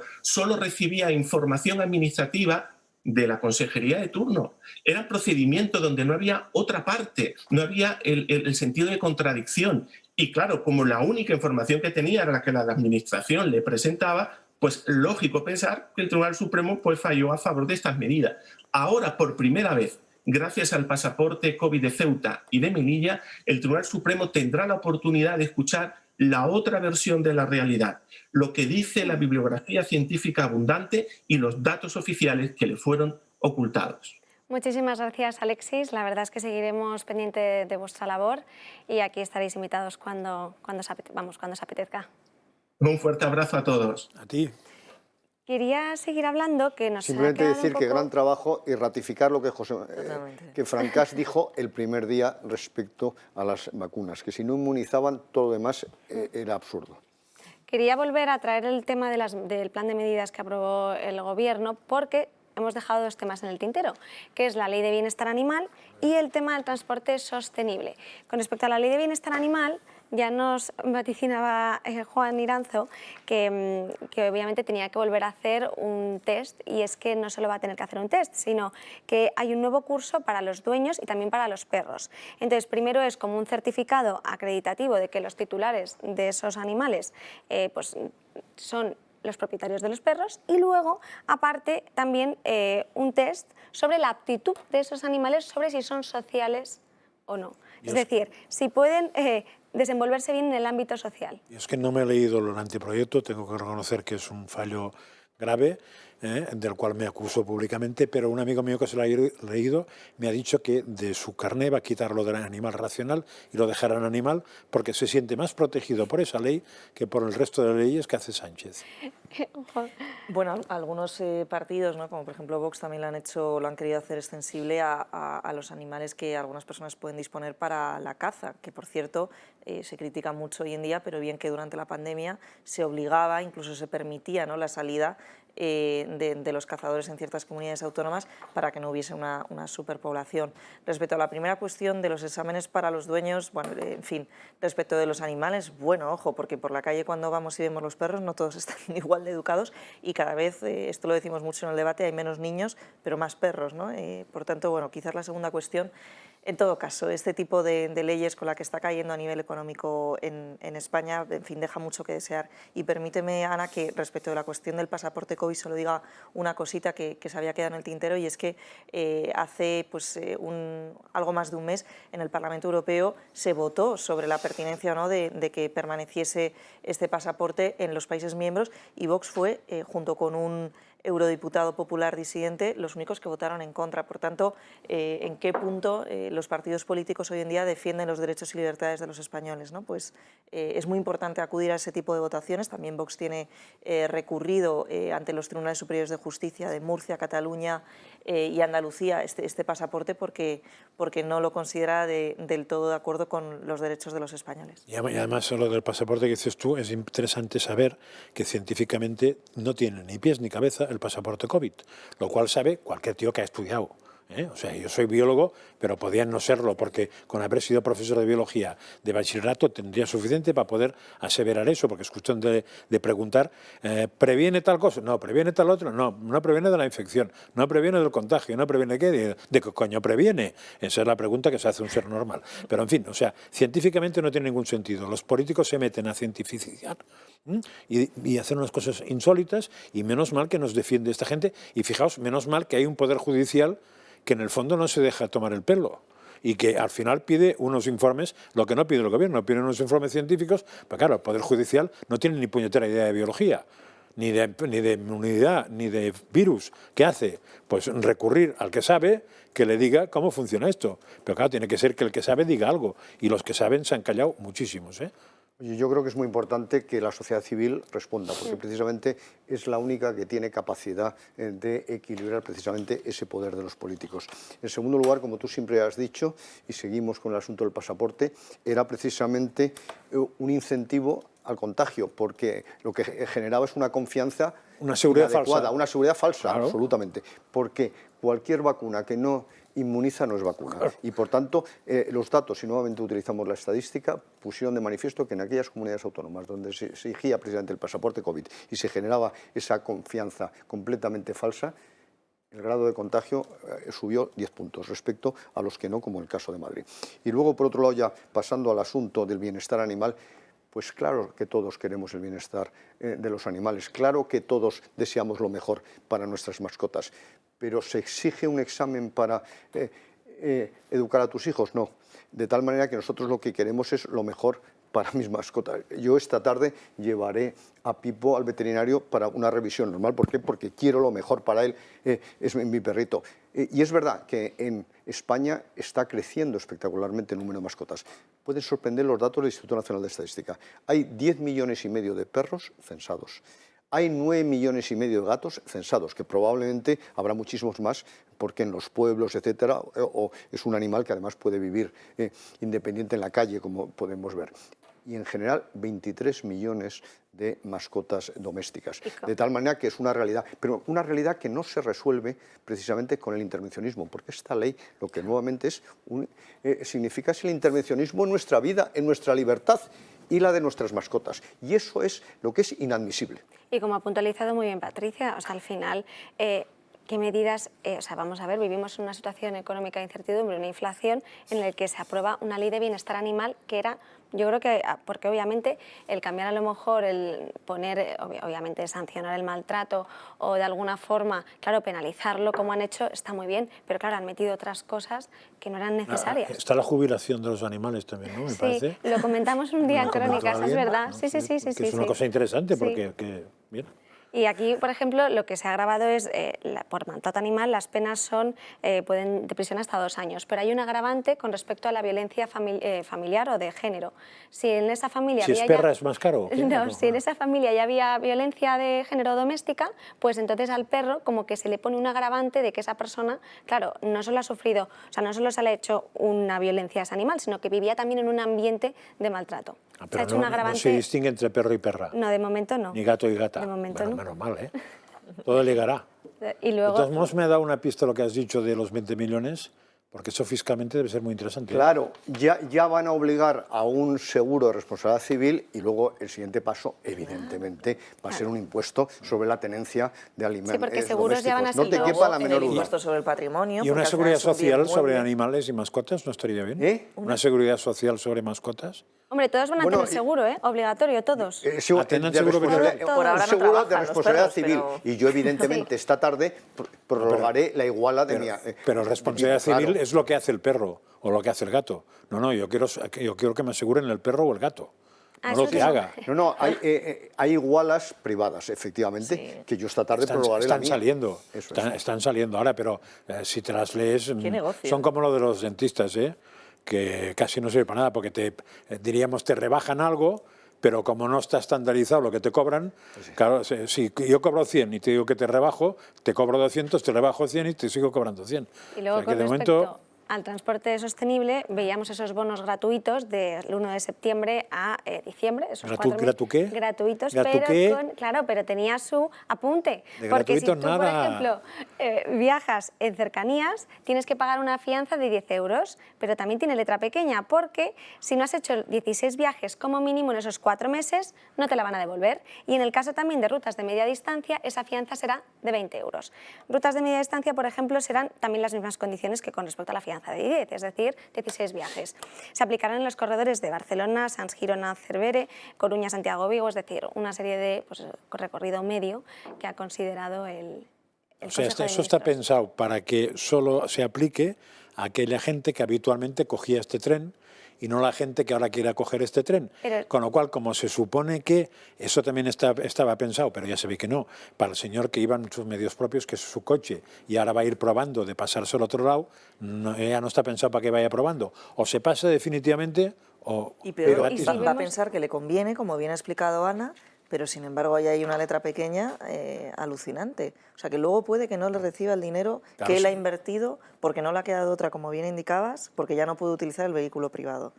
En fin, no, y no luego, sé qué me teniendo en cuenta cómo están... Pero hay un incentivo perverso. Es una mentira nuevamente, más. Porque la solución de la fianza es absurda, porque hay un incentivo perverso. Precisamente lo que está es incentivando el sobreuso del transporte público, que es lo más perverso que puede haber. O sea, nuevamente es una metidura a pata espectacular que genera el efecto contrario al buscado. No es un ahorro, sino y luego, un gasto adicional. teniendo en cuenta cómo están algunos trenes, por ejemplo, veíamos en las fotos que aparecen en imagen, son del tren Euromed de Renfe, que va de Valencia a Barcelona, y se encuentran en estas condiciones. Es como un apunte que os doy, que nos lo ha mandado Julio en Telegram esta mañana, para que veáis pues, cómo se encuentra. También ha mandado una cosa de un aeropuerto muy interesante. ¿Sí? Ya se ve que, hombre, una manera de ahorrar energía es también que no se limpie nada. Claro. Es un sistema que está usando... Que se tengan esas condiciones que vemos en las imágenes. Es bajar el gasto en limpieza de las calles. La diferencia de gestión estatal a la comunidad autónoma, porque menuda inversión que ha hecho ahora la Comunidad de Madrid en el Metro de Madrid, que la ha dejado impoluta algunas líneas, ¿no? Pienso en la línea 2, etcétera, que además lo ha habilitado para personas con minusvalías, en fin, que están las líneas de Metro de Madrid, que yo creo que en el mundo ahora mismo no hay otro metro mejor. No te quepa la menor duda. Me atrevería incluso Patricia, a afirmar. Sin embargo, lo que depende del Estado, vemos que está, pues valga la redundancia, Se en me este queja la estado, gente, ¿no? de los tiempos de la Comunidad de Madrid. Así que para tener esta información y mucho más en el Telegram de Julio Ariza, El Toro. Y nos vamos ahora a pasar a otro tema, que es con respecto a este año. Ha sido muy polémico por cómo ha gestionado el presidente del Gobierno la pandemia y toda esta situación de inflación que teníamos como consecuencia de la misma, pero también cómo ha reaccionado el Partido Popular. Fin de curso, llegan las vacaciones para los políticos y coincide en el peor momento de la relación entre el gobierno y el PP. Un curso intenso para el principal partido de la oposición, con una crisis interna, 2 líderes, 2 victorias en las elecciones autonómicas y sobre todo un suspenso en cuanto a la relación con el gobierno. Alberto Núñez Feijóo llegó en la tercera evaluación el pasado 1 de abril a la presidencia del PP. A los días se reunió con Sánchez en la Moncloa y el presidente no estudió. Es el presidente cuando invita al jefe de la oposición el que decide cuál es el contenido y el alcance de la reunión. Si no la prepara o no da documentación previa, es muy difícil poder avanzar. Dentro de la asignatura suspenden en temas como el del Consejo General del Poder Judicial. Félix Bolaños y Esteban González Pons comenzaron las negociaciones, pero a los pocos días se hacía oficial el adelanto de las elecciones andaluzas y con un examen a la vuelta de la esquina dejaron de estudiar ese tema. Después se rompieron definitivamente cuando el Ejecutivo inició una reforma para permitir al Consejo nombrar a 2 miembros del Tribunal Constitucional, algo por lo que los populares no quisieron pasar y ahora se ve difícil un acuerdo. Otro tema en el que suspenden es la factura del gas. Desde el PP proponían una bajada del IVA al 5%, cosa que a Teresa Rivera no le gustaba. Ahí está, como decíamos, esa bajada del IVA al 5%. No nos conformamos con medidas cosméticas ni con vaciar las arcas públicas para algo que probablemente será insuficiente. Pero a los pocos días, como suele ser de costumbre, Rivera cambiaba de opinión. Y en ese ejercicio hemos incorporado una reducción del IVA efectivamente a la electricidad hasta el 5%. Otro tema que no se estudiaron bien fueron los pactos. Feijóo ofreció a Sánchez un plan económico, uno energético y otro relacionado con la política exterior, los cuales el presidente no se ha estudiado. Sánchez ha decidido hacerlo solo y por su cuenta antes que negociar con la oposición. Por su parte, desde el PP muestran constantemente su descontento por la falta de comunicación en asuntos claves, como la destitución de la fiscal general o la directora del CNI. Por lo tanto, en lo único que se han puesto de acuerdo y no vale para llegar al aprobado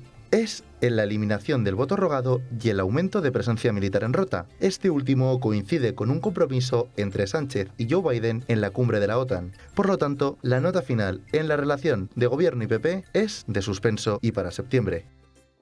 Bueno, ese sería un resumen del fin de curso del gobierno. No sé, la sensación que tengo es que el PP, lo de P de Pardillo, cada día lo tiene más incoado, ¿no?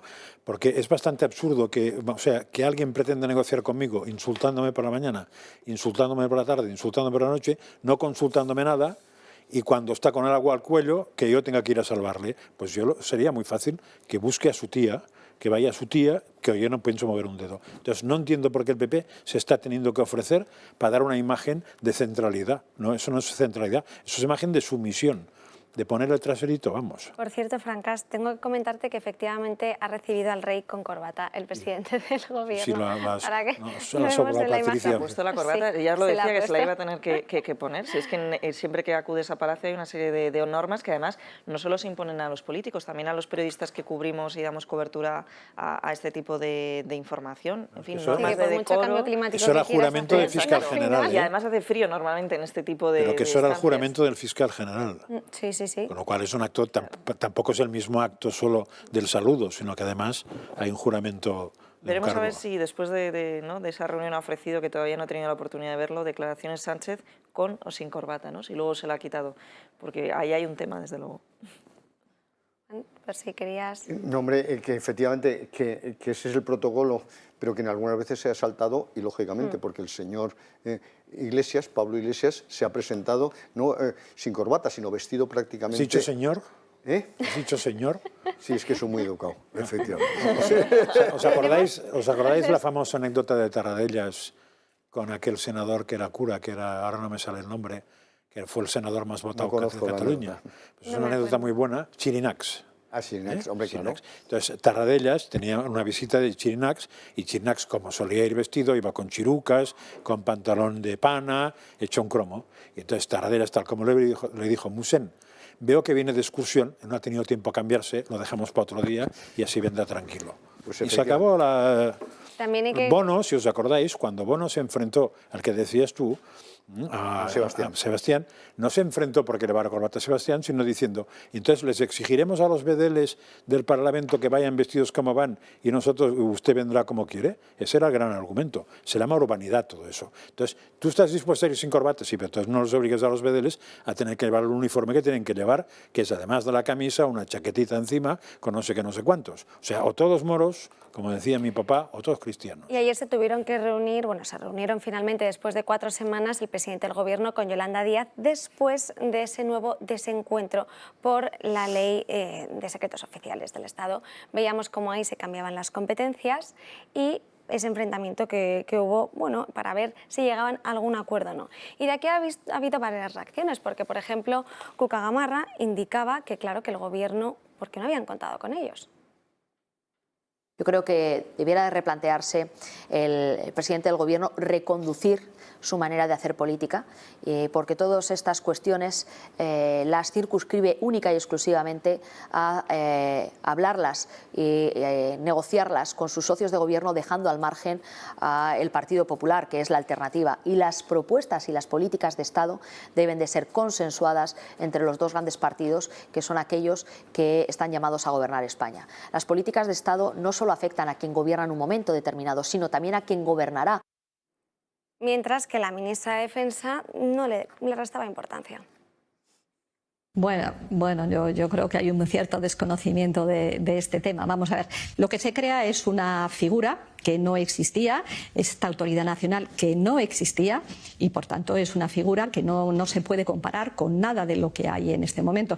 Es una figura más propia de los países de Unión Europea, de OTAN. Por supuesto, en lo que afecta a las competencias del Ministerio de Defensa, el Centro Nacional de Inteligencia, que es el servicio de inteligencia, continúa ahí con sus competencias y la autoridad nacional tiene unas competencias que son nuevas, derivadas de una ley que es absolutamente esencial. Yo lo único que le puedo decir es que desde el Ministerio de Defensa estamos absolutamente orgullosos y satisfechos del trabajo del Centro Nacional de Inteligencia. Juan Bravo también denunciaba que ese acuerdo lo habían acordado con Bildu y no con el PP.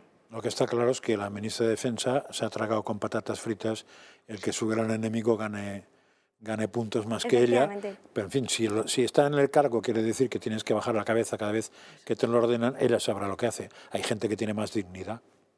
Y además, precisamente, la transparencia de este gobierno queda una vez más patente con el hecho de que los secretos oficiales, que cada vez son más, no se van a revelar hasta cuando menos el año 2070. ¿Dónde estaremos el año 2070? Está bien, sí. Y luego, sobre todo, teniendo en cuenta que Bildu, además, por detrás, le exigía al gobierno que descalificara los documentos del GAL.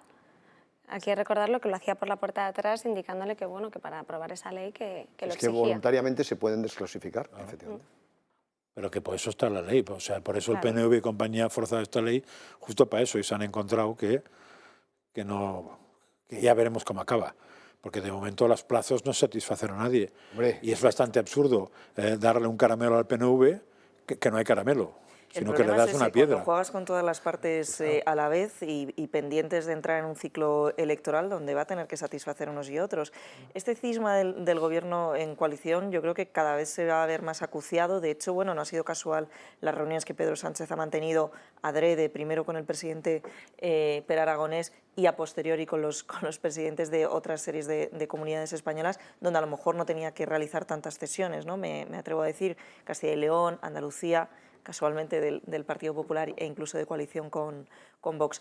En este caso el cisma es evidente y ayer lo pudimos ver en redes sociales como absolutamente todos los líderes de Unidas Podemos, de Bildu, se situaban en contra. Por tanto, la reunión que ahora se produce con Yolanda Díaz, entre Pedro Sánchez y Yolanda Díaz, no es sino bueno, pues, otro acto más del teatro al que nos tienen acostumbrados y que la ciudadanía se ha dado cuenta.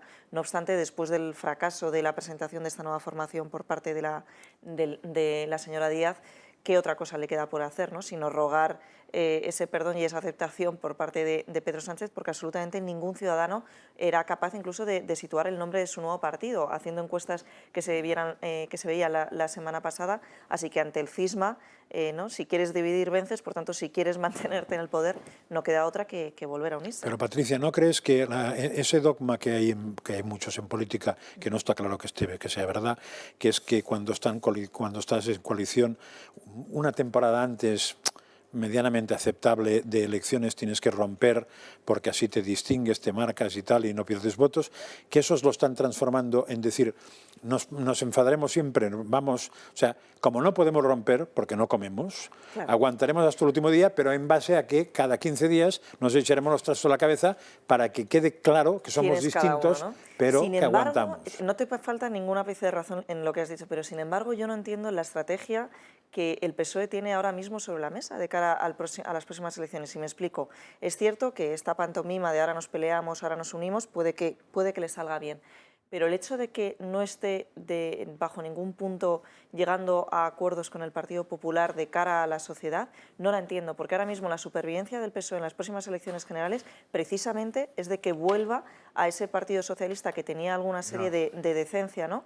y de decoro y de posibilidad de pactar sobre las grandes cuestiones a las que ha dejado al margen al Partido Popular en los últimos años. Por tanto, no entiendo muy bien cuál es su estrategia y por eso cada vez pienso más que quieren acabar con la figura de Pedro Sánchez. Sobre todo, precisamente, un Partido Socialista que tradicionalmente ha sido de centro-izquierda y que se ha radicalizado. Por tanto, tomar nuevamente ese camino sería incoherente con las medidas últimas que está tomando el señor Sánchez. La banca y por las ejemplo, energéticas no se entienden. Pero ya, por ejemplo, expropiación a la banca, a las energéticas y a los miles o millones de accionistas que somos propietarios de algunas acciones de compañías eléctricas o de bancos que son además inversiones refugio tradicionales. Que fueron las que sufrieron al día siguiente del anuncio. Evidentemente. Pero ya, por ejemplo, esa presión social que tiene se ha visto reflejada también en el INE, por ejemplo, que al final esa cuestión sobre las injerencias políticas que podía tener el nuevo cargo se ha decantado Nadia Calviño por poner pues a una mujer que tiene un buen currículum, es decir, si lo podemos ver en pantalla, es Elena Manzanera. Dependiente de Griñán, ¿eh? Dependiente de Griñán, pero bueno, estuvo en 1990 y se incorporó al Instituto de Estadística de Andalucía, desempeñó hasta el año 97 los puestos de asesor técnico en análisis de coyuntura y de jefe de gabinete de contabilidad regional. Vemos cómo ahora es la directora del Instituto de Estadística de Andalucía, bueno, hasta ahora el año 2022, del año 2019 al 2022. Es un currículum bastante completo que de alguna forma pues ha callado un poco esas... Bueno, yo creo que ante la destrucción de la mayor parte de las instituciones y el ejemplo de lo que jamás debe ser una institución de información estadística como es el CIS, bueno, pues Nadia Calviño ha tenido una idea, en este caso, adecuada, que es poner un técnico. Ya veremos si se sigue manteniendo esa independencia, porque precisamente el conflicto con el presidente anterior está vinculado a esa serie de revisiones que hizo a la baja del crecimiento en el segundo trimestre, quiero recordar, del año pasado, que fueron las mayores revisiones de la historia.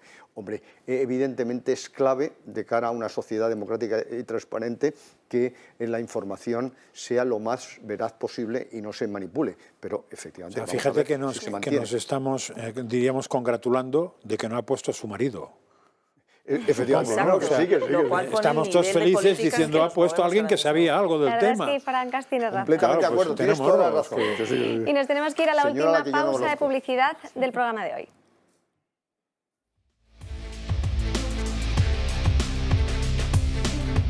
Volvemos ya a escasos minutos de las 2 de la tarde, son las 2 menos 20 y Marian Vallejo nos va a contar cómo ayer Pedro Sánchez indicaba que él, de poder, pues que reformaría el delito de sedición. Marian Vallejo.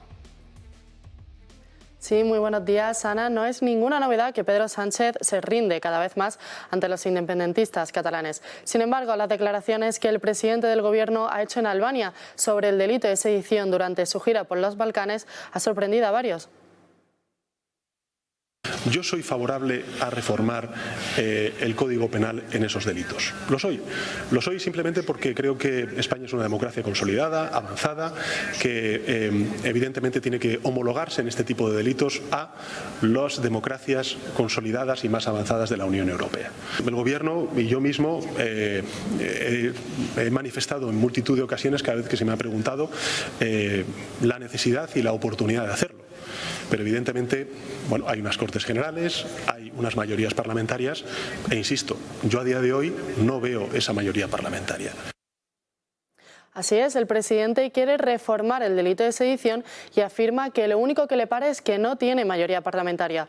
Un hecho que, según él, nada tiene que ver con una cuestión política, sino con una modificación para homologarse a las demás democracias. Un delito que metió en prisión a líderes independentistas como Oriol Junqueras, Carmen Forcadell o Jordi Cuixart. Estas declaraciones coinciden con la celebración de la tercera mesa de diálogo con Cataluña, en la que el ministro de Presidencia, Félix Bolaños, remarcó la necesidad de dejar de judicializar el conflicto catalán. Unas palabras que nos vuelven a dejar claro cuál es la verdadera postura de Sánchez. Que España debería homologarse a otras democracias y poner como justificación la reforma del delito de sedición. Hombre, si consiguiéramos homologar a los presidentes, a otros presidentes, también ganaríamos mucho. Y los gobiernos también podíamos homologarlos, porque no hay ningún gobierno en Europa que tenga a la panda de tíos que tenemos aquí. No existe. Por cierto, he buscado la foto de la reunión de ayer entre Yolanda y Yolando. Sí. Y Yolando va con corbata. Sí, también lo he visto. Lo cual me ha dejado a mí alucinado, porque no parece que tuviera la obligación. No es el rey Yolanda, ¿no? Con lo cual no hacía ninguna falta. Igual es que la temperatura de su despacho en Moncloa no es tan alta como se supone. No la han regulado todavía con el plan de medidas. Igual es que se hace frío. Las normas han entrado en vigor hoy, ¿no? Creo. Pues, era previo. Pero... Hombre, no, por supuesto. Es una broma, ironía. Igual que precisamente es ironía el que no hay más que escucharle que se trata de una reflexión científica y técnica.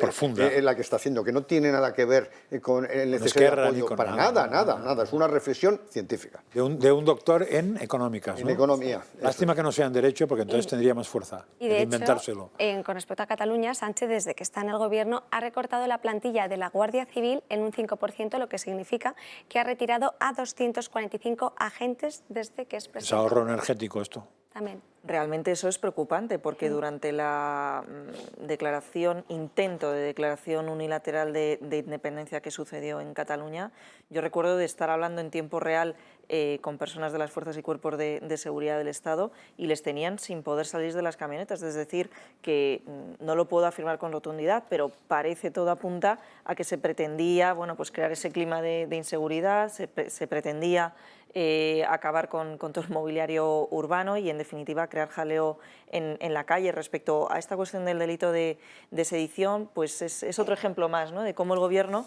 la forma que tiene de hacer leyes y sobre todo de sobrelegislar, es hacerlo a través de decretos, de decretazos, es hacerlo a través de momentos parlamentarios en los que hay pocos políticos presentes y, sin embargo, los anuncios sobre cuestiones de bastante relevancia, como puede ser esta del delito de sedición, aprovecha estos viajes al extranjero para que de algún modo se lance como un globo sonda, ¿no?, que decimos en periodismo, para ver qué tipo de recepción tiene por parte de la ciudadanía y, en definitiva, a intentar perpetrar lo que son las leyes, ¿no? Porque este delito de sedición, al fin y al cabo, pues existe tan viejo como existe la Constitución en España. ¿Por qué tiene que acometer un tipo de reforma y de dejar caer la reforma sobre este tipo de delito de esta manera, ¿no?, de forma unilateral, sin hablarlo con la oposición, más allá de sus socios de gobierno, con la oposición, que, como bien ha dicho la señora Gamarra antes, es que esto va a afectar bueno, pues a generaciones venideras, ¿no? A gobiernos futuros. Hay cuestiones sobre las que no puede decidir únicamente el gobierno que de paso está durante 4 años. Y de hecho, en otros países este tipo de delitos, pienso en el derecho alemán, están pero que muy blindados. Y en esto a lo mejor el derecho constitucional comparado debería tomar buen ejemplo. Y cuando perdóname, Franca, es que cuando teníamos en cuenta que el Centro de Estudios de Opinión de Cataluña la semana pasada indicaba que el 52% de los catalanes rechazaba que Cataluña fuera independentista, mientras que el 41%, por ejemplo, lo apoyaba y el 7% se abstenía. O sea, son unos datos que son una realidad de la sociedad que vive allí. Sí, de todos modos, no, sin entrar ahí, lo que es el delito de sedición y el otro delito, que ¿cómo se llama? El otro rebelión. Rebelión. El que los escribió creo que es francamente mejorable, ¿eh? O sea, yo en su momento intenté entender exactamente qué era y creo que tiene una confusión entre los dos bastante elevada, que con matices muy raros se pueden separar, pero que muchos hechos depende si hay tumulto o no hay tumulto, ¿no? ¿Os acordáis? Y uso de armas, ¿no? O sea, es una cosa. Entonces, creo que sería bueno que alguien que supiera castellano normal lo escribiera para que se entendiera.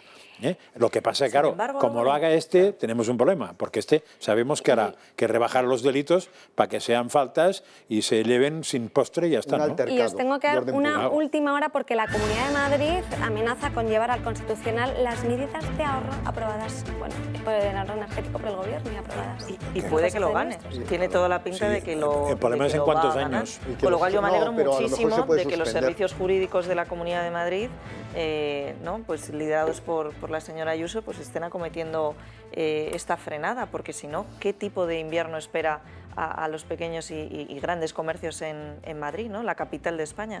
Yo me alegro tremendamente, ¿no? Por esta noticia, la verdad. Y pero que corra, si lo va a elevar, que corra. Pedir la suspensión cautelar, que es lo que supongo que pedirán, evidentemente. Sí, hasta que se acometa la aprobación. Cautelar o cautelarísima. Hasta que falle el Tribunal Superior. Efectivamente. Porque si no es cautelarísima, ya sabes que no sirve para nada. O sea, hay bueno, tú eres abogada, ¿no? Claro, claro. Hay unísimo y maldito, y tú también. Sí. O sea, hay unísimo maldito que los ciudadanos normales no entendemos, porque de cautelar a cautelarísima... Hay veces me duele mucho, me duele muchísimo, pero me duele, coño. Dices, madre mía, ¿esto quién lo ha escrito? Porque claro, lía mucho al lector. Yo a veces también me lío, digo, a ver qué han puesto aquí. Tengo que volver a empezar. Pues sería bueno que algún lingüista interviniera en ese tipo de cosas. O un señor de la calle igual, le explicas la idea y dices, ¿cómo explica esto con sujeto, verbo y predicado? Que lo entienda igual un niño de 5 años que un señor de 80, eso nos decían en periodismo, ¿no? Y aprovechando esta última hora, nos vamos a Crónicas de Manicomio, donde la diputada de Andalucía por Cádiz y portavoz adjunta del grupo parlamentario Vox, Ángela Mulas, ha denunciado a través de sus redes sociales que en una de las estanterías de la Casa del Libro, en la sección infantil, aparece este ejemplar, el semen mola. Es en la tienda que se encuentra además ubicada en la calle Orense de Madrid.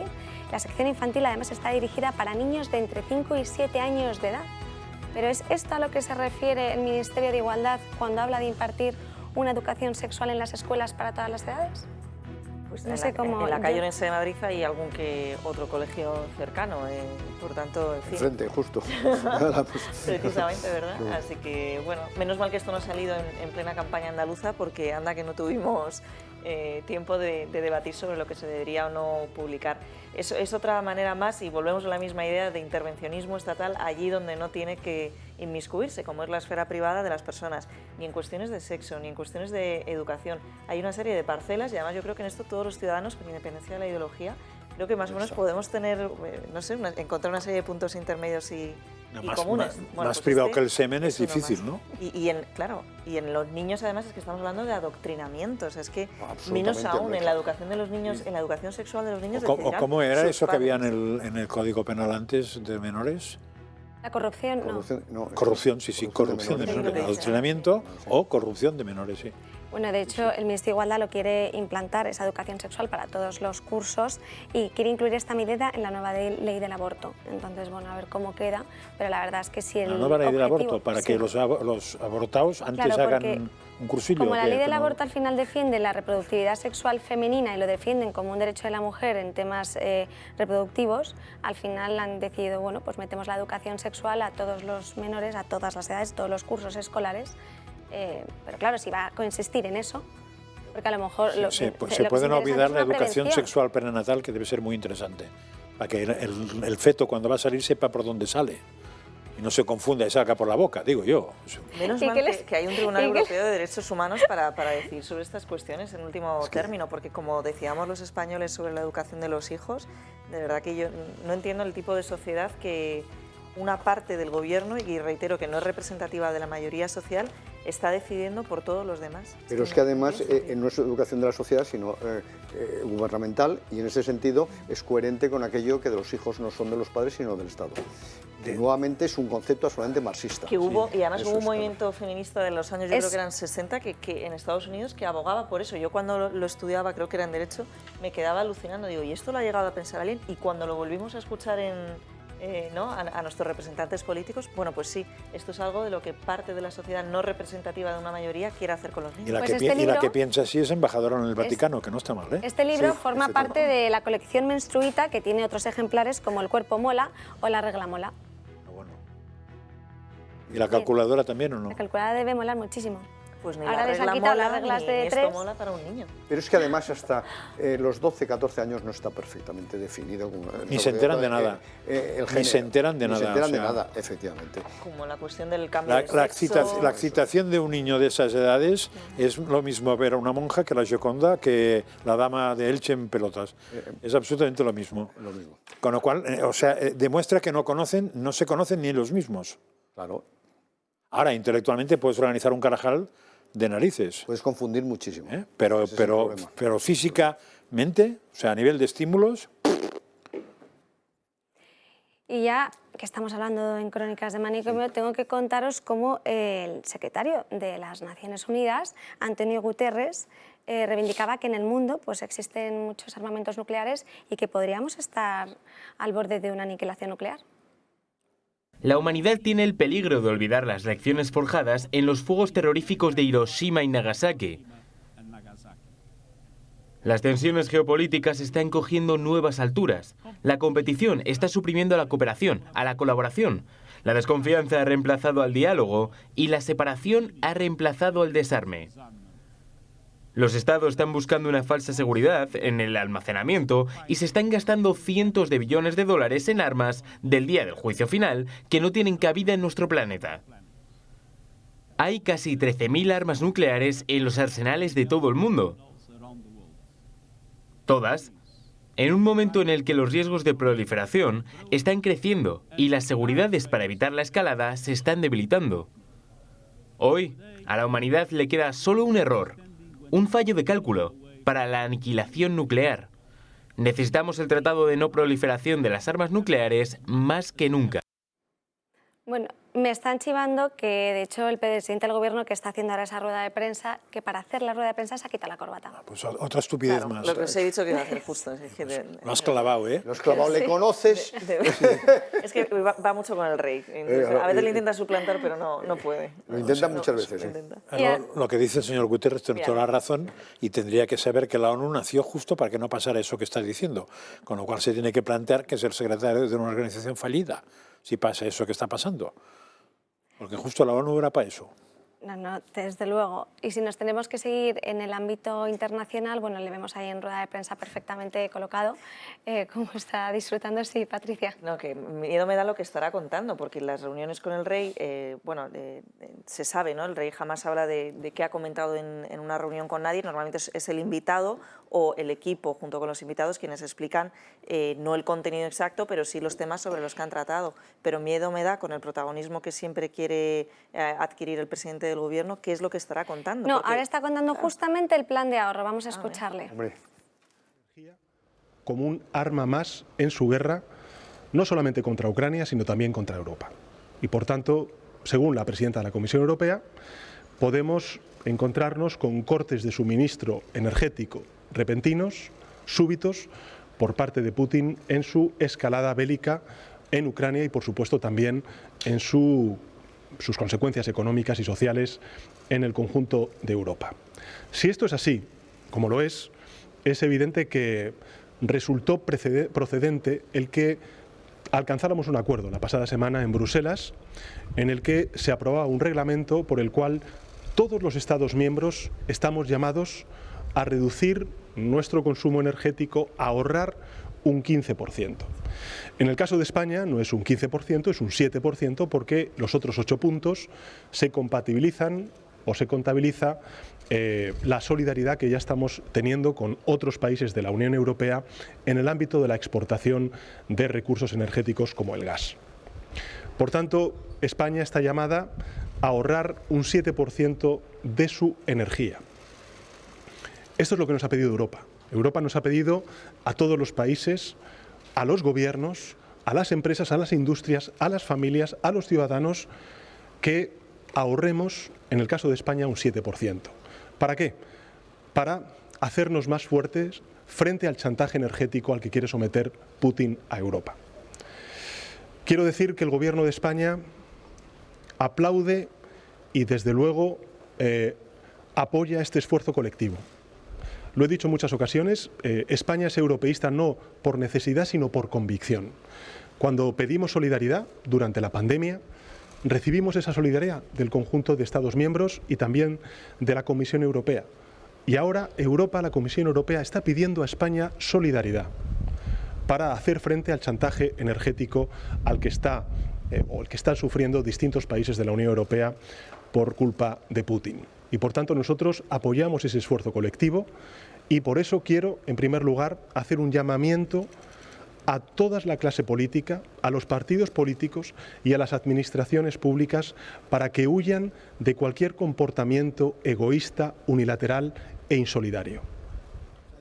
Valoración final que queréis hacer sobre estas declaraciones. Simplemente recordar que antes del conflicto, que todavía no está explicado con Argelia, por el Sáhara, el primer suministrador, como era lógico, era Argelia, que nos suministraba del orden del 80% del gas a través de 2 gasoductos. Es verdad que unilateralmente suspendió el 30 de octubre del año pasado uno de ellos, pero ahora hay que recordar que con el conflicto que ha generado no solo se ha encarecido el gas, sino que ha tenido que acudir a Rusia. En este momento nuestro principal proveedor es Estados Unidos y en segundo lugar Rusia. Por tanto, por su ineficacia en geopolítica y en relaciones exteriores, tenemos que depender del señor Putin, que antes no era así. Y por otro lado, desearles a todos un feliz verano, porque otoño va a ser muy duro. Abundar que lo de Putin y Estados Unidos no solamente quiere decir que el gas viene de otro sitio, sino que es más caro que el que venía antes, con lo cual hemos hecho un pan como unas tortas. Felicidades del verano, aunque yo seguiría aquí, con lo cual podré felicitarles cada día. Dando caña conmigo. ¿Y Patricia? Muy breve, que si de verdad quiere dar ejemplo y a todos nos exige un ahorro, como acaba de decir el presidente, del 7%, que empiece por ahorrar en ministerios.